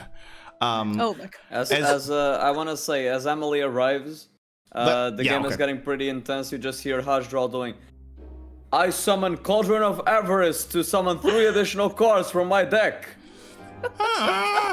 G is extremely annoyed. I'm gonna say we're playing 2v2 here, and so it's gonna be G and the Kid versus you and Vesper Haj'Draal. As you make that play, G goes, then I will summon the Avatar of Pain, and he places it on. It has vigilance and indestructible. And the Kid goes, oh, he did that. He did that. Let's start doing some rolls here. So first of all, I want to ask the two of you, do you guys want to cheat at all or not? Against Gramps, I'm cheating. You're cheating. All right. So I don't need to cheat. I have a deck full of Cauldron of Avarice to summon 3 additional cards from my deck. Okay, that's the deck that G gave you. Well, anyway, so in this game of Wizardry in the Reunion, Vesper has chosen, or Wizardry the Reunion, Vesper has chosen to cheat, and as such, Vesper, I want to ask, how are you cheating here? Are you picking up like the best cards from the bottom of your deck, put them in your hand, or what's the cheat going to be?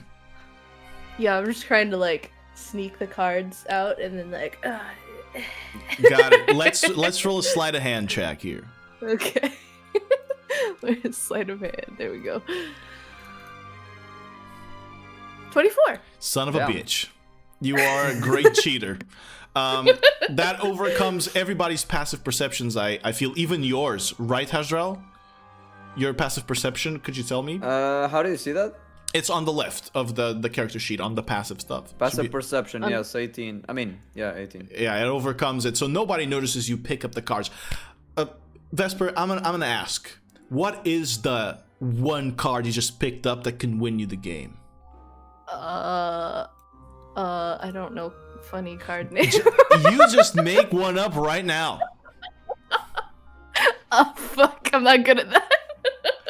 Whatever's in your head. It's Azure Eyes Crystal Dragon. No, it's not. It's what Ray wants it to be. Let the girl think here. Come on, give us something. It's Roaring Sun.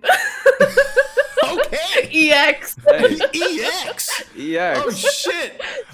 Switching okay. the games now. All right. So now we're playing Wizardry the Reunion, OGU, and I guess Bag of Holding Monsters. Yeah, Bagmon, that's what I was thinking. We're playing Bagmon now. So you got that card with you. So I'm gonna say we're gonna be rolling d20s here. No, actually no. We're gonna be rolling 4d6s per person here. 4d6s. And the card that you have, you can play it at any time you want. We're gonna do, I'm gonna say 3 rounds of this, and you can choose the round in which you play that card. And that card gets you to roll an extra 2d6. All right. I've already lost. So you just do what I tell you, okay? So Okay. round 1, it's what we just described, right? G has played the Avatar of Pain, and our boy has done the pot of shit and summoned 3 monsters. Or so let's roll 4d6s, please. I'm gonna roll for Gramps and the Kid. 16. Okay. 12. Okay, so Gramps is G has rolled 17. Let's see the Kid. Oh, I'm missing one. The Kid has rolled a 15. So, I'm gonna say G is dead on facing Ray. The Kid is dead on facing Haj'Draal. Each of you have scored a point now, meaning that the game's tied on round 1. Round 2, you guys get to pick the cards you play now. I'm gonna ask Vesper, are you playing your son? Oh, I kind of want to save it. You want to save it for the last round? All right. Yeah. Very well. So, give me just a moment. Okay. Second round. G draws a card, places it on immediately on the table, and you see what seems to be like a very rough depiction of a bat that seems to have like humanoid legs. And he says, I think I'm putting an end with this with my secret card. The hairy man who flies.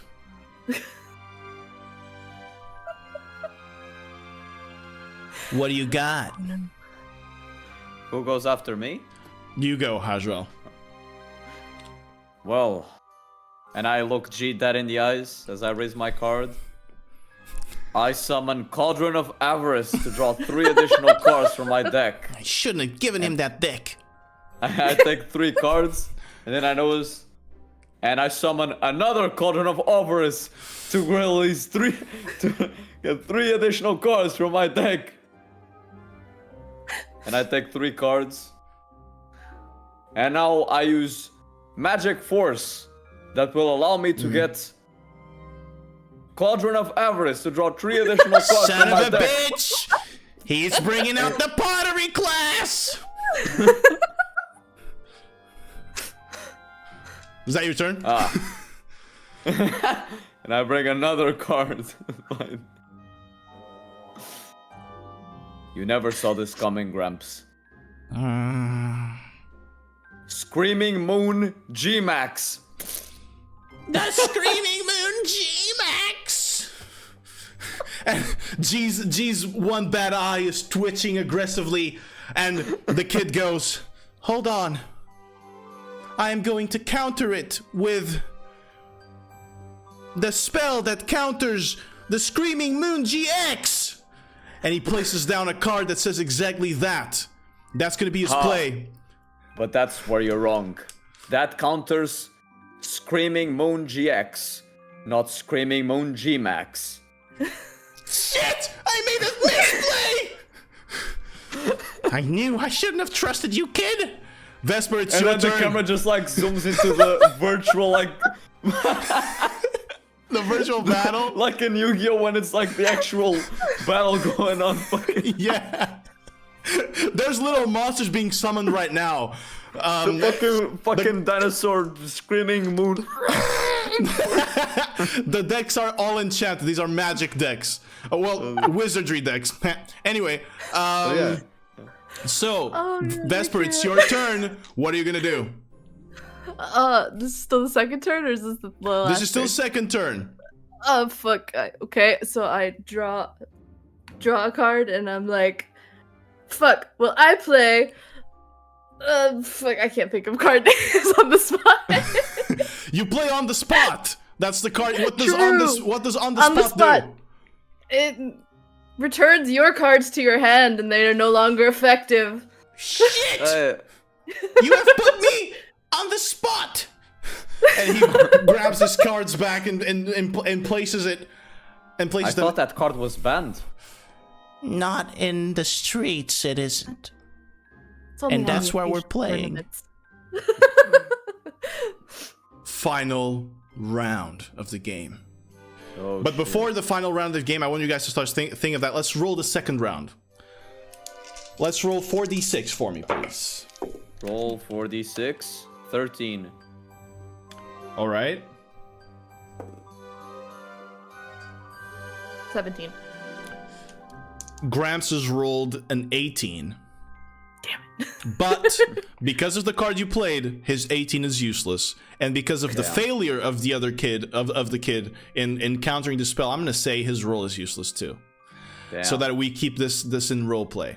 Now, as Violet is completely uninterested in the game and just talking to someone else, we're going to move into the final round. G looks at his cards and draws another one. It's time to end this. I play. And he raises his tiny arm as high as it gets. I play the clanking golem of bonking. and he places the card down on the ground, because you guys are playing on the ground, obviously. And you see this this creature that has the card seems like it is a legit playing card, but the drawing of the card seems to have been done by G, and it just looks like G. What? Yes. This didn't exist back in my day. It's special edition, bitch. Oh, Gramps, you are I stared that in dirty. the eyes, and I put my hand over my knee to think. I look at my deck with all the cards that Avarice, the Cauldron of Avarice. He's got gave like me. this many cards. He's just like holding with both of his hands. Just like that, yeah.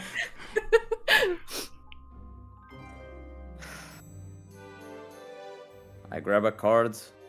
He's grabbing a card. I summon Cauldron of Avarice to draw 3 additional cards from my deck. Bitch. And now, Anin, I'm gonna ask you to make a roll, and if this roll is good, I will draw a super OP fucking card. Let's do that. Let's do that. What roll would it be? Just what roll do a- you give me? Let's just let's roll a d20. Okay, how broken do you want this to be? Do you want this to be like almost game-ending broken? Or Yeah, just sure. Let's make it a counter to G's bonking hammer. all right, a counter to his bonking golem thing. I'm gonna have you roll a d20. 15 or above, you get the card you want. I'm You gonna can- give myself guidance. I was gonna say you can guide yourself in this. I will, as I put my hand over the deck, I close my eyes and I make like a prayer in my mind to Dalgar to help me win this game. A 13, and I'll roll a 1d4 with Yeah. guidance. Yeah. Dalgar.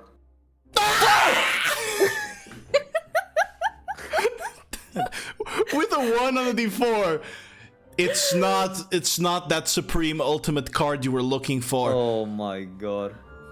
What is it that But you don't draw? worry, Haj'Draal. Go ahead. I play Screaming Sun EX. G drops his whole deck. Screaming Sun EX. That's the perfect complement to my Screaming Moon. You Indeed. We won! you have achieved. You have achieved the alignment. You win the game of Wizardry the Reunion. Defeated by noobs. All right, Haj'Draal, good job. High five. At this moment, yeah, sorry. I grab her hand instead of high-fiving and like shake it. we did it. We did it. I didn't know we had it in us. To be honest, me either. Yeah, me neither. All right, and at this moment, I'm gonna say, as you guys wrap up the game, Emily, you have witnessed a little bit of this game. I would say right towards the end, you witnessed the victory moment. If there's anything you want to say as the victors rise from this epic battle. Is our group okay? Yeah, I just got scared because I didn't know Emily was. Immersed. To the game. Oh, Emily. Oh, welcome back. Where's Violet? You okay now? No, Do you need to What happened? talk about it? no. I need to think about it. Huh? And Be alright, Emily. in that she hit moment, you? a woman bursts through. It is Violet coming after Emily. Ah. You were gonna talk shit to me, weren't you? You're gonna I talk, was going to say I was not bursting. yeah. I'm memeing. You cue in your walk-in as you want. Okay. I get there with the hand in my back. There's nothing I can say to make things right. I know I played it wrong. I was not expecting that reaction, so here. For me? Yes. Oh, I take it. Where do I place this? I don't know. You can remove the vase if you want and put it in your hair. Oh, Flowers. Haj'Draal is like standing up as he just goes like. No, this is between us. I just pick- picked Oh, the vase. I didn't know if stream could see. It was like. Yeah, they did. I think they did. I think they did. They did. Okay. I just picked the vase because it reminded me of you because of the colors. But what's important, it's the flowers. So All right. you can put it in your clothes, in your hair, however you wish. I'll place it around like my loot. Try to like All right. somehow place it there. Like a little daisy chain. And I'll give the vase back to Violet for like the bag of holding because it breaks.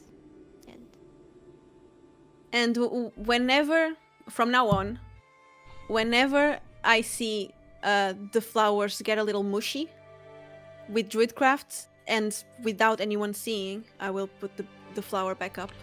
Yeah, fuck, now that I remember, you could have just druid crafted them. But the florist part was funny. Yeah. No, actually, Remarkable. with Druidcraft, I need to have the seed to make it blossom. There you go. I can't create one. Look, if you would have told me it, I would have said, fuck it, go ahead. It's fine. Yeah, it was cool. I met Quibble's grandmother. Grandma. so Yeah. it's fine. As the group is gathered, I will ask you one last time. Is there anything else you guys want to accomplish, or are we done? We done, I think. I think we're good We're done? All right. for now. A knock comes on the door, and you guys open. Wait, weren't we outside? We're outside. No, you were playing inside the room. They were playing inside the room. Oh. We were just sitting on the ground. Yeah, they were sitting on the ground, the room Okay. playing cards. Okay. So knock comes on the door. There's a guard of the city of Soguk there. And for the purposes of time, I'm going to say he takes you all up to the shoals, the more expensive neighborhood here of Soguk, with at its center this giant lighthouse made of that blue marbled black stone, but with the marbling kind of just waving and circling through and around it as you reach the Mavi Conclave's building. As you walk inside, there is just this hallway, or I wouldn't say hallway, but this kind of wide lobby of the space, with a little desk at the center. There are stairs that climb up and spiral up at the sides, and in front of you, behind that desk, like quite a ways away from the desk, are these like beautiful wooden doors with depictions of the sea and what Haj'Draal recognizes as the first apparition of Dalgar here in Soguk, depicted and carved on the wood. You are taken by a lady here at the conclave.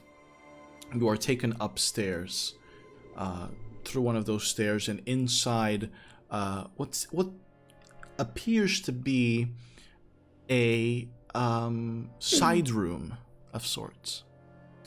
And in that side room, there is a large sort of a long table, wooden table, and on top of it there's a chest, and at the table, or I would say standing up, you see the figure of the Kralkoyu, Okeanos Mavikan, with whom you are familiar, but for anybody who hasn't seen him yet or heard of him yet, he's a male tiefling of sort of dark blue skin with lighter blue scar tattoos that form waves around his chest. He's a pretty buff dude, and he's tall and has long dreaded black hair with gray wisps, and the little small black and gray horns that kind of barely emerge from his hairline. He has these very beautiful light blue eyes. And I'm gonna correct myself on his accent today because I've been doing his accent wrong because I read my notes wrong. So today he's gonna be talking to you guys with a different accent. I'm sorry about that, but it's just the way things are. There's a lot of notes and I confuse myself. So as you guys arrive, he He goes. doesn't sound like Quibble. As you guys arrive, he goes, "Hello." No, I was answering her provocation. He says, "Oh, Velox Mors,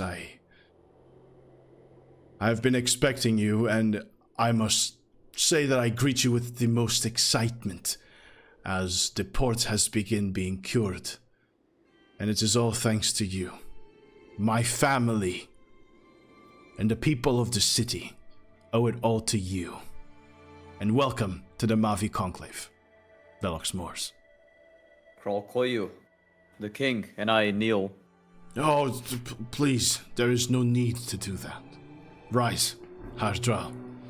We are brothers of Dalgar. There is no need for such pleasantries. Thank you, my brother. And I rise once again. Now, Bow. he bows to you as Just well. a little. Not so dramatic. He bows dramatically. Okay, good. Bow. Throws it back a little. He goes, Drops it low. anyway, to the window, into the wall. Anyway, he addresses each one of you individually as you walk in. He goes, he bows to Violet and to the Emily as well. And he goes, "I had thought that perhaps a big ceremony would not be what you wanted exactly. Yes. Was I right in assuming that?" You are quite correct. Well, I decided to do this because I realize that the Abyssal Song may still influence or hold influence over, over the Parliament or over this city, and I figured that if I was to reward you for their destruction, I would maybe provoke things that I did not want to. Namely, that they would go into hiding instead of still trying to scrape through out in the open. And so I've decided that this is just, it's a better, more familiar circumstance. We also have things to discuss that you had mentioned you wanted to talk about, correct? I wanted a party, but I understand. That makes sense. Well, the Emily, you are a bard, are you not? Yes, and what does that have to do with anything? Well, what that means is that I have arranged for you to have a concert at the Crystal Cove. Thank you. And I bow. Like, And you will really low. not guess who will be at that concert with you. Cillian the Ion! Sela and Dion. And I guess so hard, so much that I fall down. Now that that is dealt with, you, if I remember correctly, had questions.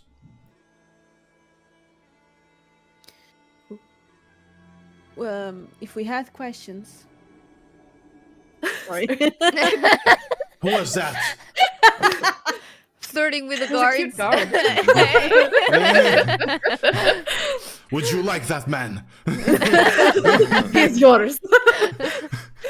I don't really remember the questions I had before. Oh, sorry. But- I can help you guys if you want to. You guys had spoken about two things. So first of all, you had talked to him about something loosely related to the Weaver, and namely Emily's nightmare or visions. And you had also wondered if there was anything he could do about G's chest. Okay. Okay. Let's begin with the elephant in the room. If you check our little guy here, he has a Hey, I'm not that little. Big tattoo. And his big chest. big tattoo. Behave. Cramps. I'm The sorry. royalty. I'm nervous. He's a king. And he goes, that is the symbol of the abyssal song. We assumed so. While we were investigating what happened, well, this happened. It was not really his fault, I saw it. Trying to save but us. it was.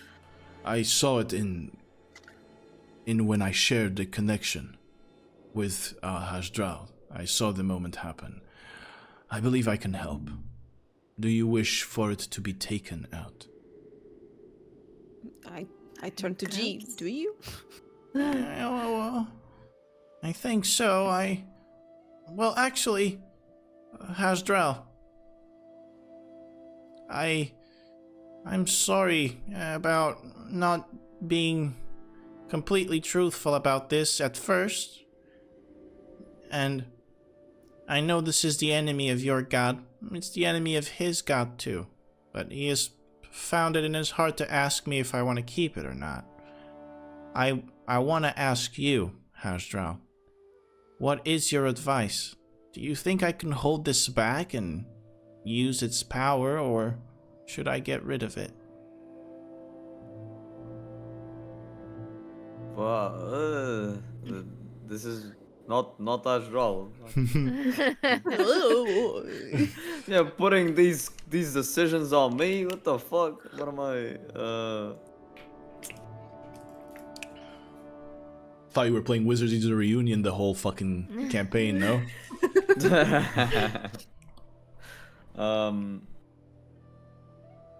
Well, I think no one but the Kralkoyu would be the most fitting to have this decision. I He am says asking it's up for to your you. advice. But if he says it's up to you, G, I think it really is up to you, and not me. All right. I'm keeping it. Cramps? I'm keeping this. There's something that's been protecting me in this thing. Protecting me from shit outside of it that I don't quite understand. I'm gonna keep it. And if there's a moment where this gets tough, perhaps the king can help me. And the Kralkoyu goes, very well. Those are my thoughts exactly. With that mark comes a certain power. It is dangerous if you let it eat away at you. There will be a moment where this creature may ask you to do things for it. And if those things cause the harm of my people, then we will take it away. Is that a deal? Alright, that's a deal. It won't hurt him, will it? When I take it out of him, it won't. And for now, it doesn't seem to be hurting him from what I understand. Yeah, Vesper, I'm fine. Just Would it be advisable to take that risk, Kralkoyu? How do you address the king? It's not Kralkoyu, is it? Kralkoyu or king, however you'd My lord. prefer. My lord. Yeah, I'll just say my lord to be more respectful. Well, that kind of meets the other part of our conversation. This thing that I wanted to speak about. I have been having visions. Visions of first great pain, but then absence of it. But not just of pain, absence of everything else. I am concerned that these visions mean that our world is in danger and not just this place. For while my city cried, I had visions of other places. And I had visions. I had visions of the gods helping. Of Dalgar helping. Do your visions have something to do with Agendor or something else? It is something else. It is not the... excuse me. What is Agendor? The Abyssal Song. You have learned the name of the creature. Yes. There is great power in names. Hold it.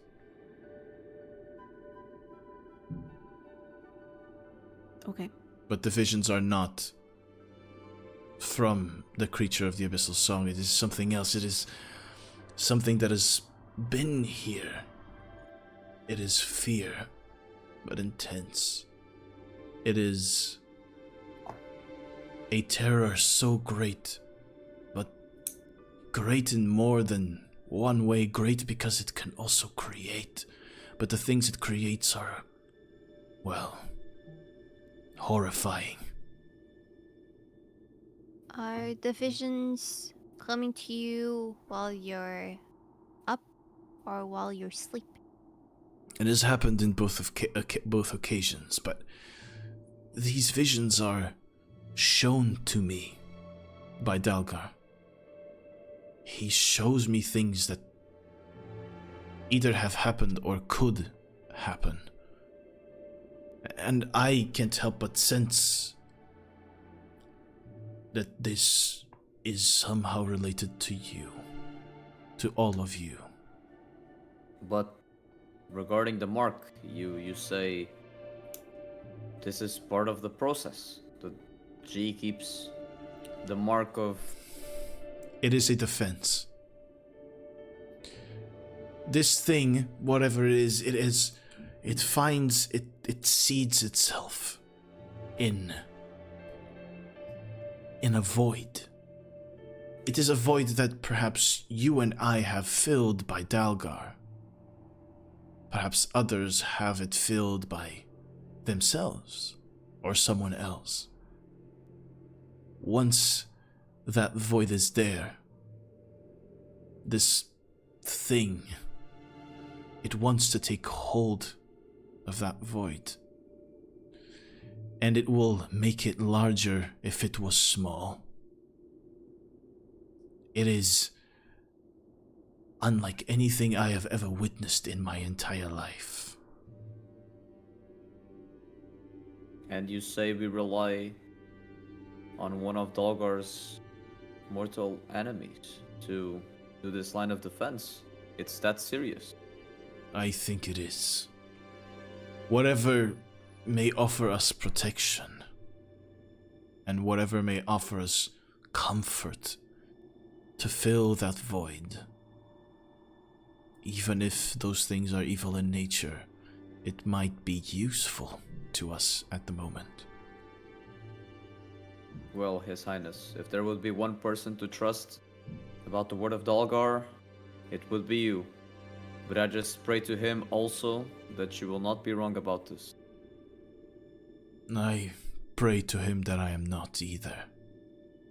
It feels prophetic. I sense the movements of our God's brothers and sisters. A great battle is at hand.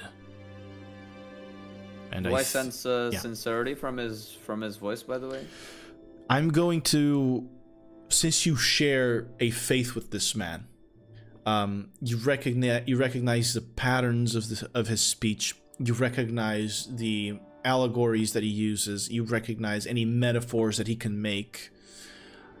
I'm gonna say, without a check, you feel intense honesty from him. Okay, all body language points to it. Okay. And he goes, in this great battle, us mortals will be forced to choose a side. And when I say that, I put emphasis on forced to choose, because this creature will not ask, it will take. And I will be there. I hope that you are. If I'm not mistaken, the Emily, you have felt something similar. Yes, but while I was asleep, or when I saw something very bad happening. And what did you see? My old place burning, and my parents in danger. So it is as we suspect then. It is connected to the visions that I was having. Did anyone else experience something like this? Me again. Well, then it's... Whatever this is, it must be getting closer and more dangerous with time. If it can reach us all the way here, or reach you all the way here. Do you know anything else that you can provide us?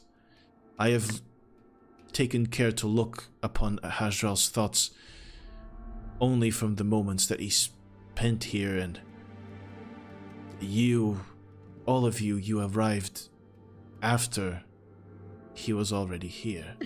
So, is there anything about this, whatever is happening, that you would like to share? Well, we arrived in Soguk because of that. It's our mission to find whatever it is connected to the creature, or if there is any kind of creature, and try to destroy it before it destroys the world. You think this is a creature? Well, to be completely honest with you, we are in this mission because we delivered someone to a group of people, and we don't know what they are going to do with him. But it is associated with whatever you described. Huh. Well,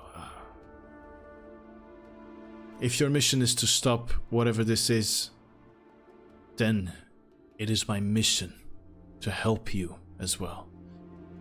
I have found my connection to my god hampered by this thing.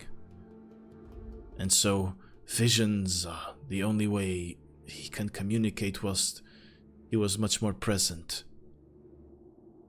before all of this. But I can help you.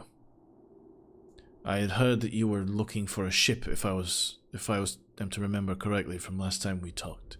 You may choose from the ones we have under the Captain's Guild at the port. I can go over the numbers right after. But for now, and he opens up the chest. Over here is 500 platinum. We're rich. Haj'Draal, please. I didn't say that. It's off. You may take it and use to your liking, obviously. And you are more than welcome in Soguk at any moment that you wish to return. You are our heroes, even if, for now, maybe it is best we keep it low. Most of town already knows, but anyway, you are pretty noisy. I suspect that the situation with the assassin has been solved. Yes, she is dead. But there is another problem related to that. The moment I I killed her. She released a creature, a humanoid, called the Hissing Deceit. I'm not familiar. We read about it, and she is the ruler of the third layer of hell. And So that might not be good. it is roaming about in my city. I would say in the world. I don't think she actually cares about the city itself, but maybe the world. I might Well, be wrong. wow. Yes, the Kralkoyu is actually fucking lost for words for a moment. Her name is Gwenwyn. So you know her name too. Yes. I Then know. by her name she will be bound. All right. Okay. You do not know that knowing a devil's name is halfway towards defeating it. Oh, I did not. No. Well, it is. Names hold power, as I told you. Do I Violet. know why they hold power? As a man of God? For a second, he yells out Violet. Yes, my lord.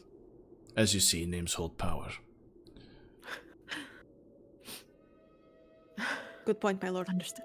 Like mine. The Emily. All right, Haj'Draal, I'm sorry. Oh, you were asking off character, right? Yeah, I was asking off. You don't know exactly why. I'm gonna say, since you have been mostly in pilgrimage in a large part of your life, you wouldn't know exactly why, but I mean, you can ask if you want to know. Yeah, I will ask. I'm sorry, Yes Highness. How exactly do names hold this kind of power? Well, I just showed you with your friend Violet. You call them and they come. And archdevils are creatures of... or at least I am told. Creatures of some respect and politeness. If you truly meant to call it, I think it would answer your call. Understood. Well, if there is nothing else the matter, I would say you may go on your way. All of the ships available to you, the sailors have taken the cure. I have made sure that the port of Soguk runs as fast as it possibly can. And you may leave earlier than its opening, if you wish. There was 500 platinum. 500 platinum on the table. Damn. I will take 100. No, please. No, please, take it all. Take it all. It was. G's gonna go. Violet, I know you're the money gal. Can I just have 2 platinum? Sure, take 10. Oh, he takes 10. Oh, I'm gonna invest this in necrocurrency. And he places it back. I hope you know what you're doing. I do. All right. The king, if you wish to ask anything else or talk to the king further, you may. If not, you may move on with your lives for the moment. And we can discuss the ships that are available to you guys. When do I play? You One day? No. You're gonna play this day. But we're not gonna do it this episode because we're towards the end. Seems good. Yes. But I just wanted to, since you guys can have, I would like you guys to have time to discuss what you want to do. I would like to, if you wouldn't mind, for me to tell you the names of the ship and their the ships to see if you guys. I'm gonna only, let's do this. Let's make it fun. Oh no, not again, please. I'm gonna tell you the roll for it? names. I'm gonna tell you the names of the ships, okay? And I'm gonna tell you the names of their captains, and you are going to make your decision solely based on that. We've done this in one shot. But wait, Oh, but wait. I'm gonna allow you guys to switch it over when you see the ship, if it's not something that you like, okay? All right, so here we go. Let me go here. Let me find the ships if you guys don't mind. Right, so we've got ship number 1, the Raunchy Lady. The name of the captain, whenever you guys are ready, is Fargrim Oathstone.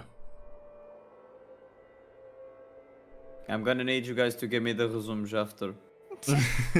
It's fine. I can give them to you as well. Okay. Second ship, you guys ready? The Sinking Song. No. Ah. I like that one. The name of the captain is Zargus Alexios. Wait, Alexia. Jargash. Yeah, know that Alexios. There's got to be a Cassandra somewhere. Oh wait, I already used it, right? It was the mother of the kid. Finally, or not finally, I think. Yeah, no. There's 2 more. We have the Crook, which you guys have seen. The captain of the Crook being Isel Sablefoot Yaluk. She's known as Sablefoot. And the final one, you already know, is Joseph Levi with the Loader. Or the Loader with Joseph. He's not the ship. The Loader is the ship. Thanks for the clarification. Just making sure. I don't want to hurt my guys' feelings. There have been enough feelings hurt this session. All right. So these are the names of the ships. They are all of similar speeds. But I will tell you, for the purpose of this, that the Sinking Song is the fastest. If you guys would like to, I'm going to give you some characteristics, okay? Sinking Song is the fastest. The most experienced is the Crook.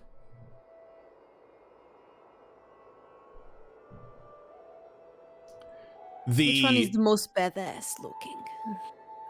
You'll find out. Aww. The Raunchy Lady is the sturdiest.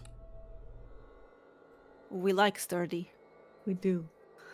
And the Loader you guys have seen. It is a loading ship. Doesn't have many weapons. So those are the ones. It can take a lot of cargo. If you wish to take the cargo with you, this is, or any cargo with you, this is the ship that takes the most cargo. But it is not that well defended. I would say that maybe we want to go fast because we want to get to other places fast before shit hits the fan, maybe. Or maybe the sturdiest one. Because if shit hits the fan... We want our ship to During- not sink. Yeah. And the other one is called the Sinking Song. And I'm just saying. I Well, don't know like, if I it's called the sinking song, but it's still up. It did not sink. It could sink. And then there's a song, which is also the Abyssal song. And maybe bad stuff happens on that show. Emily just wants this one because it hands it's in song. I can remind you guys of something too. If you remember correctly, well, no, you actually didn't see it. Never mind, I can't remind you of anything because you didn't see it. I don't think. You guys, I never talked to you about ships in Soguk, did I? I so much happen to have a sailor background. You do. There's something special about certain ships in Soguk. There are vessels, boats, small boats in Soguk, that can go underwater. Oh, I don't want to go The underwater. sinking song. It goes underwater. It sinks. Like, Cool. Yeah. Does think we've my spent enough sailor time underwater intuition? No, already. no, probably not intuition. But... This is what you guys know now. All right. We'll make the decision. I just want to hear which one you guys are excited about, and then if we want to switch the decision, when I make the description of all the ships, you guys can switch the decision on the spot. But you're gonna make one of the captains mad because, okay, right, Emily. Anyway, and we'll do Emily's performance as well. So, are we finished with the king? Yeah. Very well. Yeah, we finish him off. Oh my! Wait, Don't do that. in what way do you mean? Hey, you Roll said it. initiative. We're finished with the king. Anyway, let's bring us out or end today's session then. As you guys exit the king, 500 or the king's room there with 500. Exited the king. You don't. We You're finished not. the king, and now we're exiting him. Oh god, you exit his Yikes. place. And you. I really thought we were going to leave Soguk today. I guess not. I'm gonna say though, this was really fun. Yeah. It was really fun. I had a lot of fun. I've never seen such shenanigans in like just the levels of tomfoolery were great today, and I was feeling a little bit of a tomfool myself, with the Wizardry the Reunion thing. Anyway, guys, great job. Loved today's session. You did fantastic. We already talked about the levels at the beginning, right? So Yes. that's cleared. So yeah, well, to anybody watching, guys, thank you very much for watching us. Bless you, Mizzy, at first level, or I'm gonna say second level, third level. Anyway, thank you guys so much for watching. We really do appreciate you. I want to thank the group again for making this so fun and even engaging on the eventual tomfoolery episode like this one. The last one was intense on consequences. So This one as well. Well, actually, true. You had a package in the dream, Emily, and your feelings were hurt. Oh my God, Emily's day was just. Yeah. She's been a roller coaster. Yeah, Emily's day was crazy, dude. And meanwhile, Haj'Draal was playing cards. He was playing I his. summon Cauldron of Avarice. Anyway, thank you once again for watching, both on YouTube or listening in on Spotify or watching on Twitch Live. Really do appreciate you. I would like to remind you, I hit the microphone, to please follow everybody here involved on this, except for Ray, because she's a ghost. You can find your links down in the description or linked in the title of Twitch if you're watching this live. Once again, thank you so much. I will chapter this episode soon, so it's available chaptered on YouTube. And yeah, we'll see you for the next one. Take care, everybody. Bye bye. Goodbye.